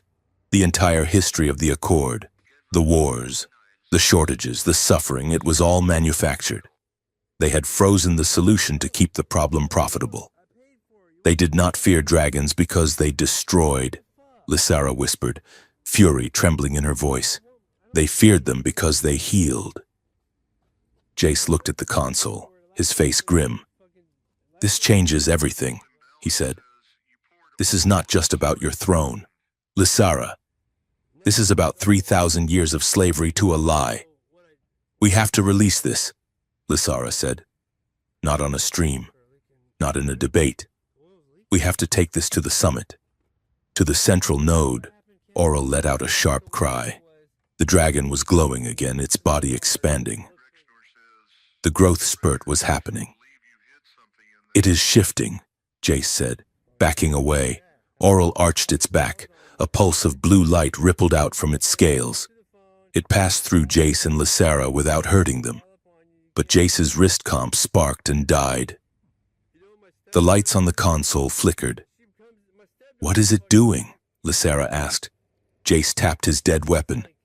It is a dampening field, but specific. Look, he pulled a flare from his belt.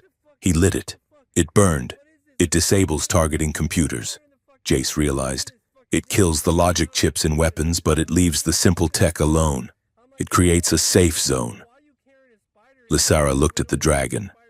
Oral was fully an adolescent now, sleek and powerful, its eyes burning with intelligence.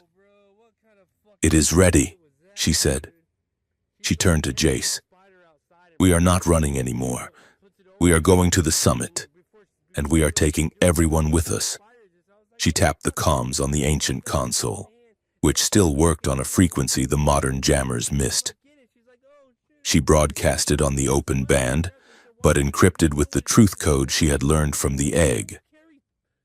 This is Lysara Vey. If you are tired of the lies, if you are tired of the wars, meet me at the Triarch Summit. I am bringing the end of the world as you know it, and I am bringing the beginning of the one you were promised. She looked at Jace. Are you ready to crash a party? Jace checked his dead gun, shrugged, and holstered it. I hate parties, he said. Let's go. The Triarch Summit Station was not designed for war. It was designed for the theater of peace. The Grand Rotunda was a cavernous amphitheater of white marble and gold filigree, suspended under a dome of armaglass that offered a panoramic view of the three homeworlds of the Accord.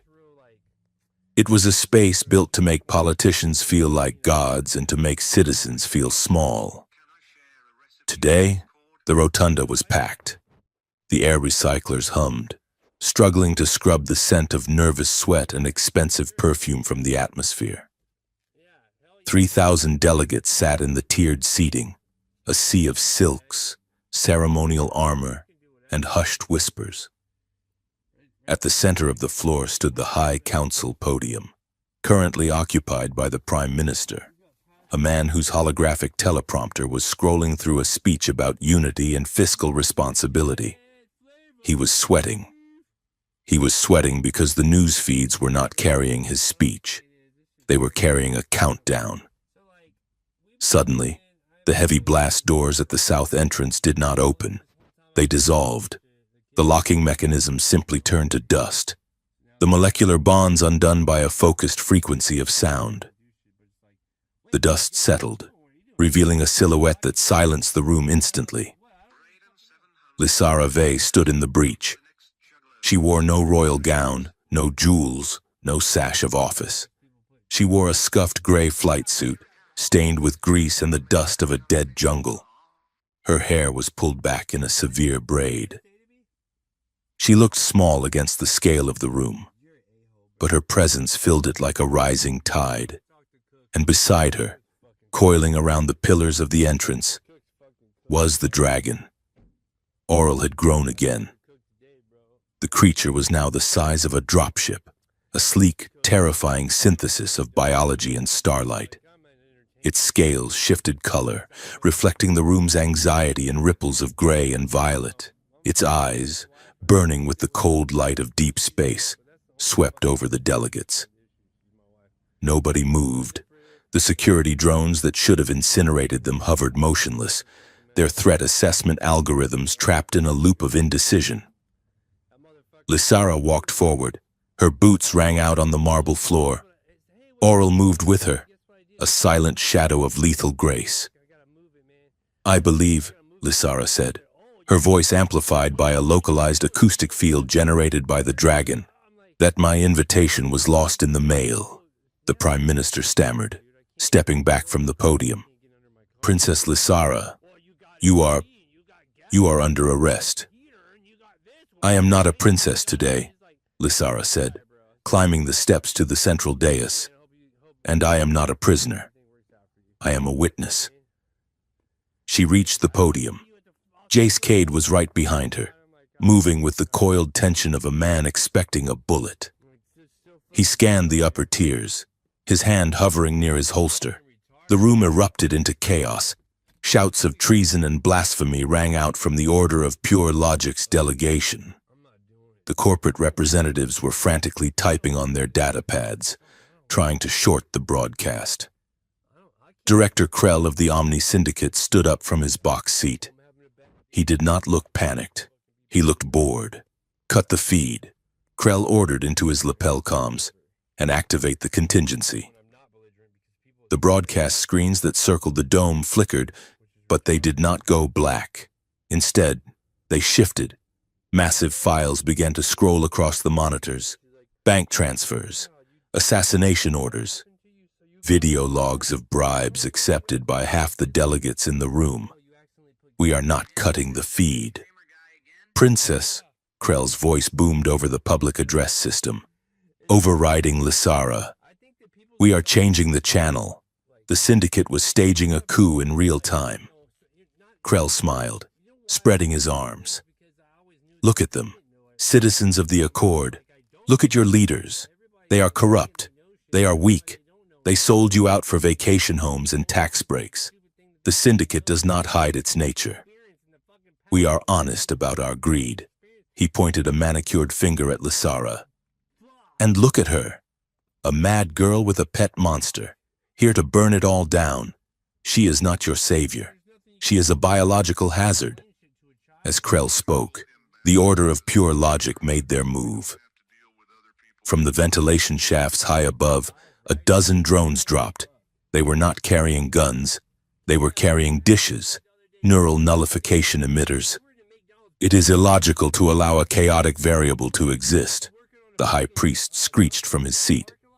"Deploy the nullifier." The drones activated. A high-pitched whine, right at the edge of hearing, tore through the room. Oral roared. It was a sound of pain. The dragon thrashed, its wings knocking over a row of empty chairs. The nullification field was designed to sever the synaptic pathways of the dragon's empathy, to reduce the biocosmic intelligence back to a mindless beast. Lysara fell to her knees, clutching her head. The bond between them meant she felt the feedback loop, a white-hot spike of agony driving into her skull. "Oral!" she screamed. The dragon's eyes flickered from star blue to a dull, angry red. It snapped its jaws at the air, confused, terrified. "Kill the beast while it is stunned." Krell shouted. A sniper shot rang out. It was a suppressed round, fired from the shadows of the syndicate box. It was aimed perfectly at Lysara's heart. It never reached her. Jace Cade moved faster than thought. He threw himself across the podium, tackling Lysara to the ground. The bullet struck him in the upper chest, punching through his flak vest. The impact spun him around, and he hit the marble floor hard. "Jace!" Lysara scrambled to him, her hands instantly slick with blood. Jace gritted his teeth, his face draining of color. He looked up at her, a strained grin plastering itself onto his face. "You know," he wheezed, clutching the wound, "the benefits package for this job. Better include not dying." Lysara pressed her hands over the wound, panic clawing at her throat. "Stay with me. Do not you dare close your eyes." Jace coughed, blood speckling his lips. "I am awake, just resting my eyelids." The sniper fired again, the bullet chipping the marble inches from Lysara's head. Lysara looked up. She saw the chaos. The syndicate was seizing control. The Order was torturing the dragon. Her father, Admiral Vey, sat in his box, his face buried in his hands, doing nothing. The galaxy waited for her to break. They expected her to surrender to save Jace, or they expected her to unleash the dragon in a blind rage and burn the station to ash, proving she was the monster they claimed, saint or tyrant. Those were the only two roles they had written for her. Lysara Vey stood up. Her hands were covered in the blood of the man she loved. Her head was pounding from the psychic scream of the dragon. She walked to the console. She did not scream. She did not beg.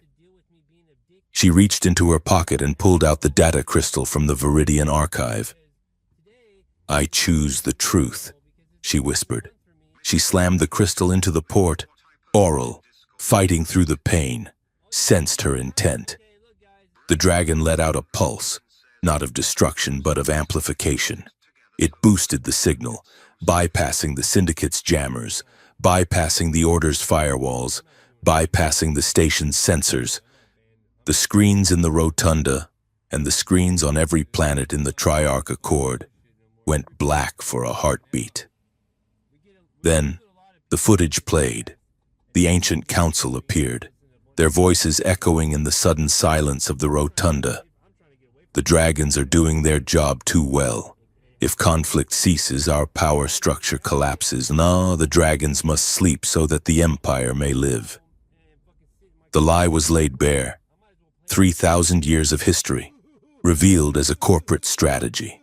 The wars, the famines, the resource shortages, they were not accidents. They were policy. The silence in the Grand Rotunda was heavy, suffocating. Lysara turned to the box where her father sat. The camera drones, sensing the drama, zoomed in on his face. "Admiral," Lysara said, her voice cold and steady. "Did you know?" Admiral Soren Vey stood up. He looked old. The uniform that had always seemed like armor now looked like a costume.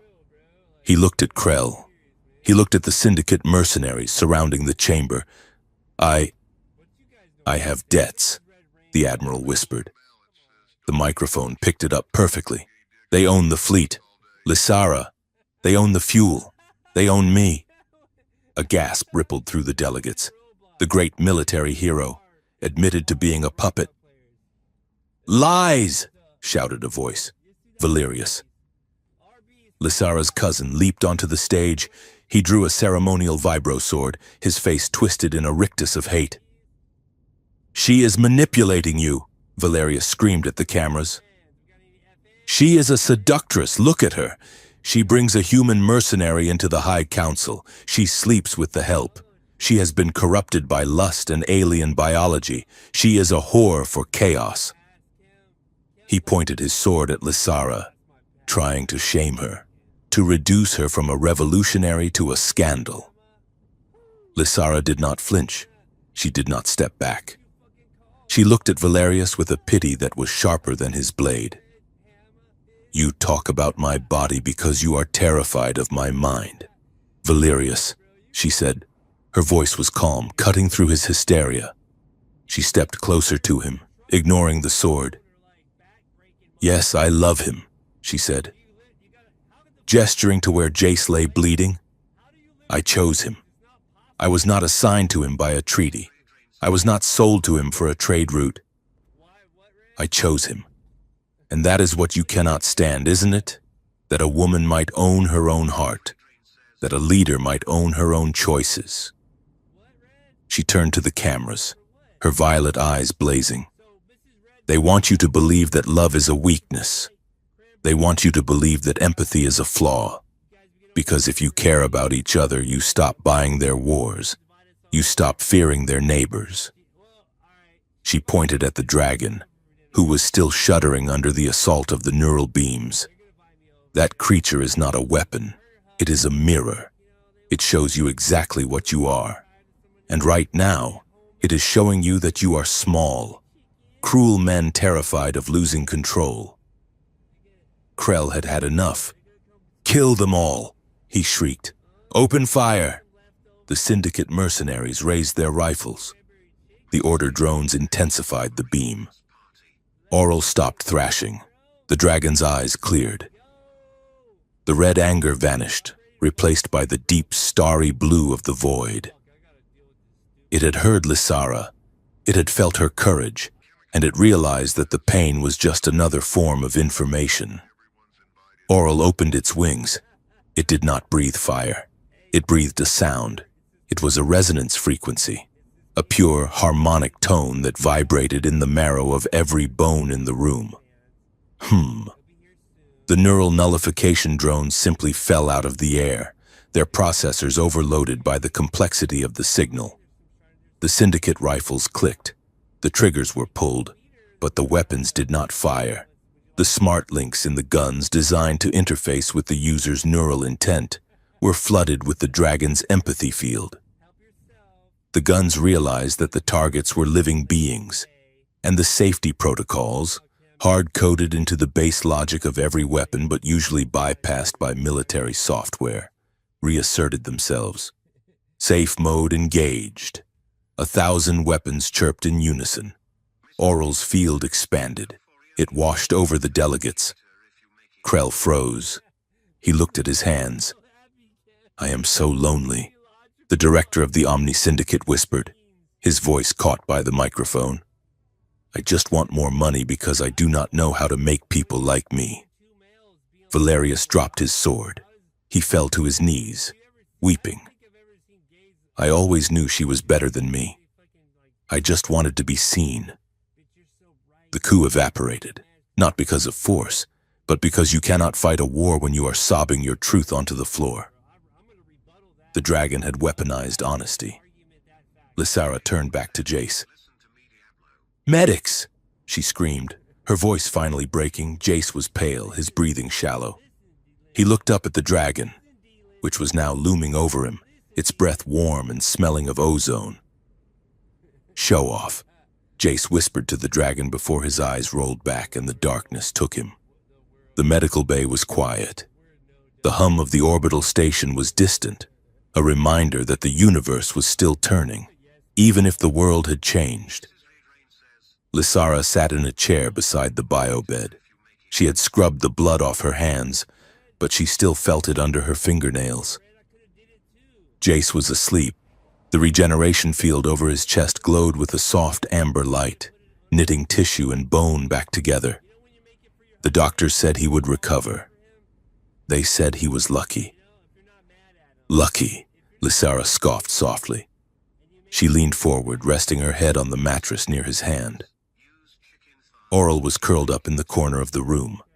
The dragon had shrunk itself down, condensing its mass to fit into the space. It was the size of a large hound again, sleeping deeply, exhausted by the effort of rewriting the psychological state of 3,000 politicians. Lysara watched Jace's chest rise and fall. You are an idiot, she whispered. Jace's eyes cracked open. It was a struggle, but he managed a weak, lopsided smile. And, "Good morning to you too, Your Highness," he rasped. "Don't," Lysara said, her voice trembling. "Do not joke. You took a bullet. Jace, you almost died. Part of the job description," Jace murmured. "No," Lysara said fiercely. "I fired you, remember, on the bridge. You are not an employee." Jace shifted, wincing as the pain meds lagged behind his movement. "Good," he said. Because the pay was terrible. He reached out, his hand shaking, and found hers. His fingers felt cool, but alive.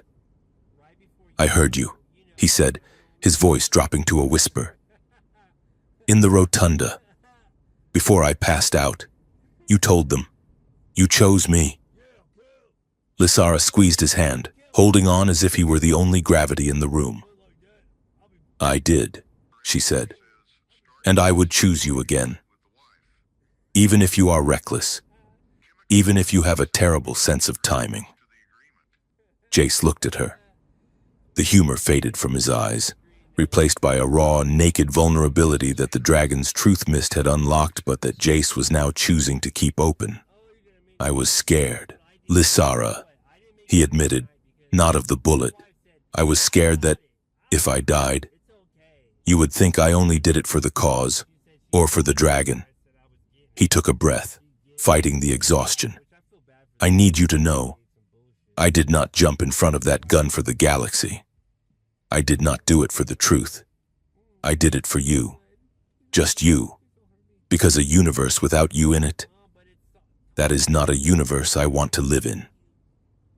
Lysara felt the tears spill over. They were hot and fast, tracking through the dust on her cheeks. "I love you," she said. The words hung in the air, simple and absolute. They were heavier than the dragon egg, more powerful than the resonance field. Jace's thumb brushed her knuckles. "I love you too, Princess." He pulled her hand up to his lips and kissed it. "So," he whispered, his eyes drifting shut again as the sedatives kicked in. "Does this mean we are going steady? Or do I still have to?" "Bow." Lysara laughed, a sound that was half sob. "Sleep. Jace, when you wake up, we have a galaxy to fix." She leaned over and kissed his forehead. She stayed there as his breathing evened out into sleep. In the corner, Aurel opened one starry eye, looked at them, and let out a contented sigh. The dragon closed its eye, and for the first time in centuries, the dream it dreamed was a peaceful one. The ultimatum arrived at dawn, delivered not by a diplomat, but by the shadow of a star destroyer. The Omni Syndicate flagship, the asset liquidation, dropped out of warp directly above the Triarch Summit Station. It was a monstrosity of black steel and gun ports, eclipsing the red sun and casting a pall of artificial twilight over the armor-glass dome of the rotunda. Director Krell's voice crackled over the emergency frequency, bypassing the station's jammed comms. "Princess Lysara, you have 1 hour. Surrender the biological asset known as Aurel to Syndicate custody. If you refuse, we will initiate orbital bombardment. We will glass the station. We will burn the truth you tried to show the galaxy, and we will write a new history in the ashes." The Grand Rotunda was a cage of panic. Delegates were screaming, trampling over each other to reach the escape pods, which the Syndicate had already remotely locked.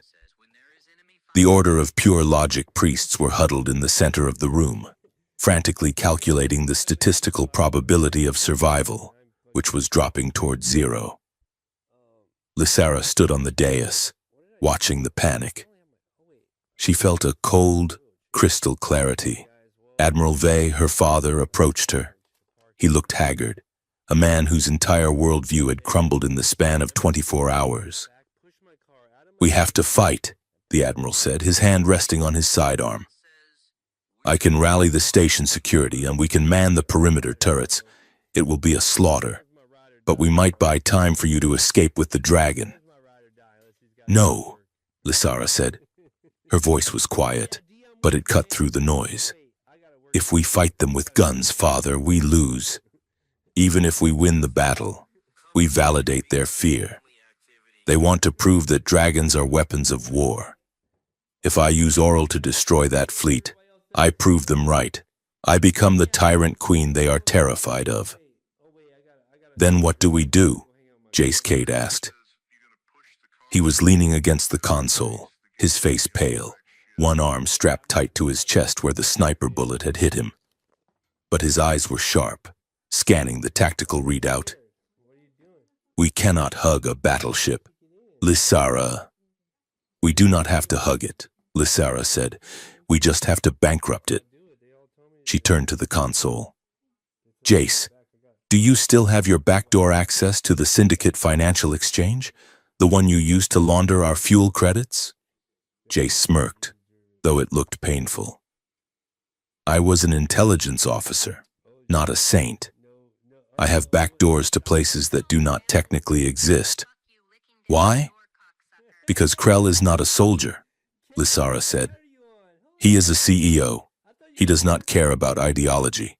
He cares about the bottom line. He is threatening to bomb us because he thinks he can spin the narrative and keep his stock price high. We are going to crash his market. She outlined the plan. It was reckless. It was bordering on suicidal. It required Jace to be in two places at once, and Oral to perform a miracle that physics said was impossible. It was perfect. We need a distraction, Lysara said. We need to show the galaxy what a dragon actually does while the Syndicate is trying to sell it as a monster. She pointed to the station's environmental controls. The life support systems were failing, damaged by the Order's sabotage and the strain of the overcrowding. The air in the lower levels was turning toxic. Oral, she said, turning to the dragon. Can you fix the air? The dragon, currently perched on the high balcony, looked down. Its eyes were swirling nebulas of compassion. It chuffed, a sound like grinding stones, and nodded. Good, Lysara said. We broadcast that. Live. While Jace and I go to the flagship. You are going to board the asset liquidation? The Admiral asked, horrified. Lysara, that is suicide. It is diplomacy, Lysara corrected. Just aggressive diplomacy. They took a shuttle, not a royal transport, but a garbage scow that Jace hotwired from the maintenance bay. It smelled of sulfur and old coffee, but it had a valid transponder code that identified it as waste disposal. As they approached the massive black hull of the flagship, Lysara checked her flight suit. She had no weapon. Her only defense was a small data spike concealed in her boot and the man bleeding out in the pilot's seat. You look terrible, she told Jace. You look like you are about to rob a bank, Jace replied, guiding the scow into the flagship's docking bay. Which, I suppose, we are? The bay was cavernous, filled with rows of attack fighters and loader droids. They landed in the shadows of a fuel tank. Here is where we split, Jace whispered. I need to get to the server core on Deck 4.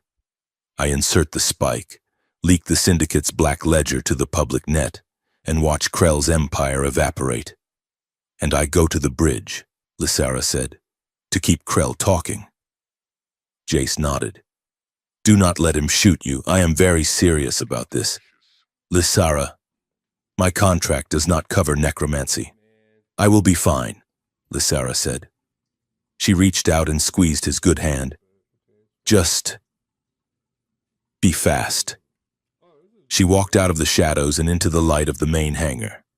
She held her head high, walking with the undeniable cadence of royalty. Take me to Director Krell, she announced to the stunned squad of mercenaries who leveled their rifles at her. I am here to negotiate the surrender. They did not shoot. They were mercenaries, but they knew the value of a high-profile prisoner. They marched her to the turbo lift. The bridge of the asset liquidation was a temple to ego. The floor was polished obsidian, and the captain's chair was a throne of white leather. Krell sat there, watching the view screen where the helpless station rotated below. "Princess," Krell said, spinning the chair around. "I expected you to cower in a bunker. This shows initiative. I like initiative. It suggests you are ready to be reasonable." He gestured to the window. "Look at it, Lysara. It is beautiful, in a way. The end of an era. The Triarch Accord is dead. The Order is a joke. The galaxy needs a new management structure. And you want to be the manager," Lysara said, standing in the center of the bridge, surrounded by guards. "I want to be the architect," Krell corrected. He stood up and walked toward her. He smelled of synthetic lavender and cold ambition. "Imagine it, Lysara. You and I, the Dragon Queen and the Syndicate King. We combine your biological miracle with my distribution network. We sell the energy. We sell the healing. We sell the hope. We could own every star system from here to the rim. A shared empire." He stopped in front of her, smiling a smile that did not reach his dead shark-like eyes. "All you have to do is sign over the beast, and maybe get rid of the human pet. He is dragging down your market value." Lysara laughed. It was a dry, sharp sound. "You think you are offering me the world, Krell," she said, "but you are just offering me a cage with a better view." She took a step closer to him, invading his personal space. "You talk about market value. Let me tell you about value. Value is not what you can sell. Value is what you are willing to die for. You would sell your own mother for a percentage point. That makes you poor. Krell, it makes you the poorest man I have ever met." Krell's smile vanished. His face hardened into a mask of cruelty. "I tried to be nice," he said softly. "I offered you a partnership. Now, I will just take the dragon, glass the station, and keep you as a trophy. I will put you in a glass box in my lobby." He turned to his guards. "Secure her, and prepare the main cannon. Target the rotunda." Lysara did not fight. She just smiled. "You might want to check your stock portfolio first." "Director." On the main view screen, a notification flashed. It was red, then another, then 1,000. "Alert, unauthorized data breach. Alert, financial assets frozen. Alert, criminal evidence upload complete." Krell spun around. "What is this? What is happening?" In the server core, 3 decks down, Jace Cade was slumped against a cooling unit, typing with one hand while blood seeped through his bandages. "Upload complete," Jace wheezed into his comms. "Every bribe, every murder order, every illegal terraforming deal, it is all on the public net. Your investors are panic selling. Krell, you are bankrupt. On the bridge." Krell watched the numbers plummet. His empire was dissolving in real time. "Killer!" Krell screamed, pulling his own sidearm. "Kill her now." Lysara braced herself. But then, the ship shook. It was not an explosion. It was a vibration, a deep, resonant thrum that felt like the universe itself was purring. On the view screen, something was rising from the station below. It was Oral. The dragon had launched itself from the rotunda. It was glowing with a light so intense it rivaled the red sun. It flew straight up, ignoring the vacuum, ignoring the laws of aerodynamics. It was a streak of gold and violet fire. "It is attacking!" the tactical officer shouted. "Shields up! Shields are ineffective!" the officer screamed back. "It is not energy, it is life!" Oral collided with the flagship, but there was no impact. The dragon passed through the hull. Lysara felt the wave hit her. It was warm. It smelled of rain on hot stone. It felt like the memory of being held by someone who loved you. The wave washed over the bridge. Krell fired his gun at Lysara. The weapon clicked, but instead of a bullet, a burst of cherry blossom petals exploded from the barrel. The tactical consoles, designed to calculate megaton yields, suddenly reset.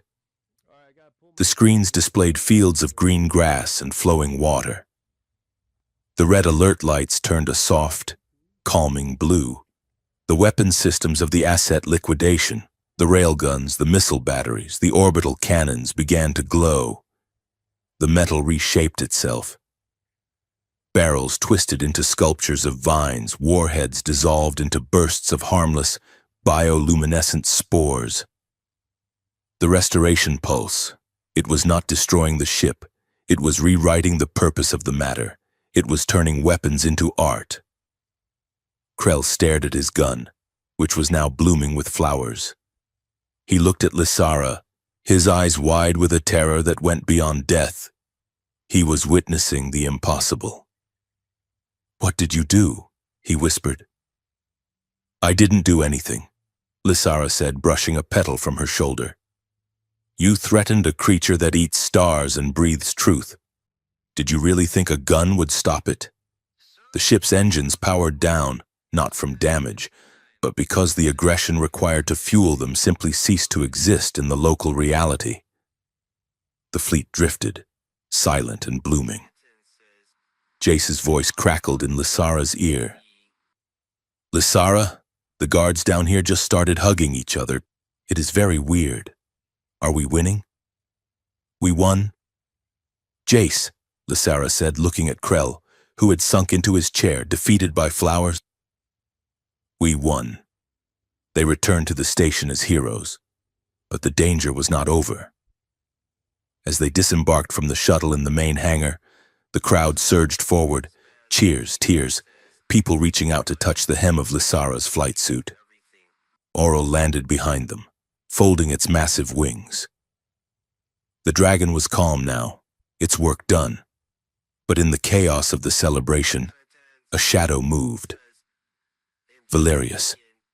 Her cousin had not been on the flagship. He had been hiding in the hangar, waiting. He emerged from the crowd, his face a mask of twisted rage. He held a disruptor pistol, one of the few old-tech weapons that lacked the sophisticated software Oral could rewrite. "You ruined everything," Valerius screamed. "You seduced the galaxy into chaos." He raised the gun. He was 10 feet away. Jace was too far, slowed by his injury. Oral was boxed in by the crowd. Lysara did not look for a guard. She did not look for Jace. She looked at the fuel line running along the floor next to Valerius. She grabbed a discarded welding torch from a nearby crate and threw it. She did not throw it at Valerius. She threw it at the fuel valve. The heavy metal canister hit the valve, snapping it open. Pressurized star fuel sprayed out, hitting Valerius in the face. The disruptor pistol in his hand sparked. Whoosh! Valerius shrieked as the fuel ignited, knocking him backward. He wasn't immolated. The safety foam systems kicked in instantly. But he was blasted off his feet, covered in suppression foam, and pinned to the wall like an insect in amber.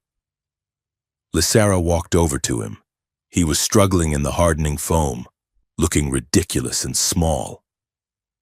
"I did not seduce the galaxy, Valerius," she said, looking down at him. "I just woke it up. And you are not a king. You are just a man with a match standing in a room full of gasoline."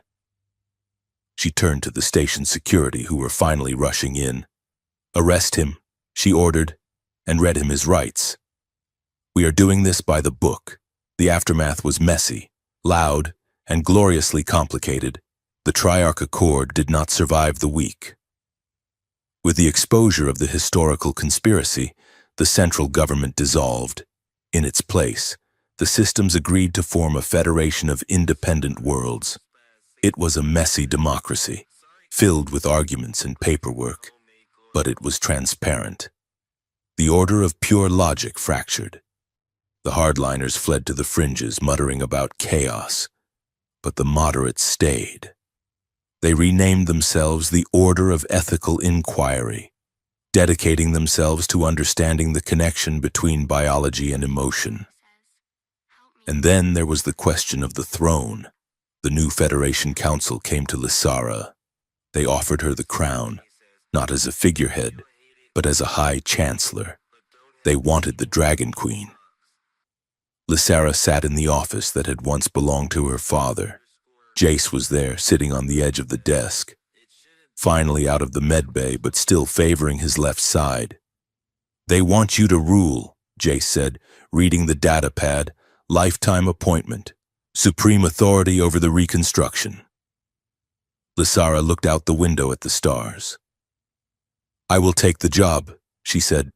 Jace raised an eyebrow. "You will?" "I thought you hated politics." "I do," Lysara said.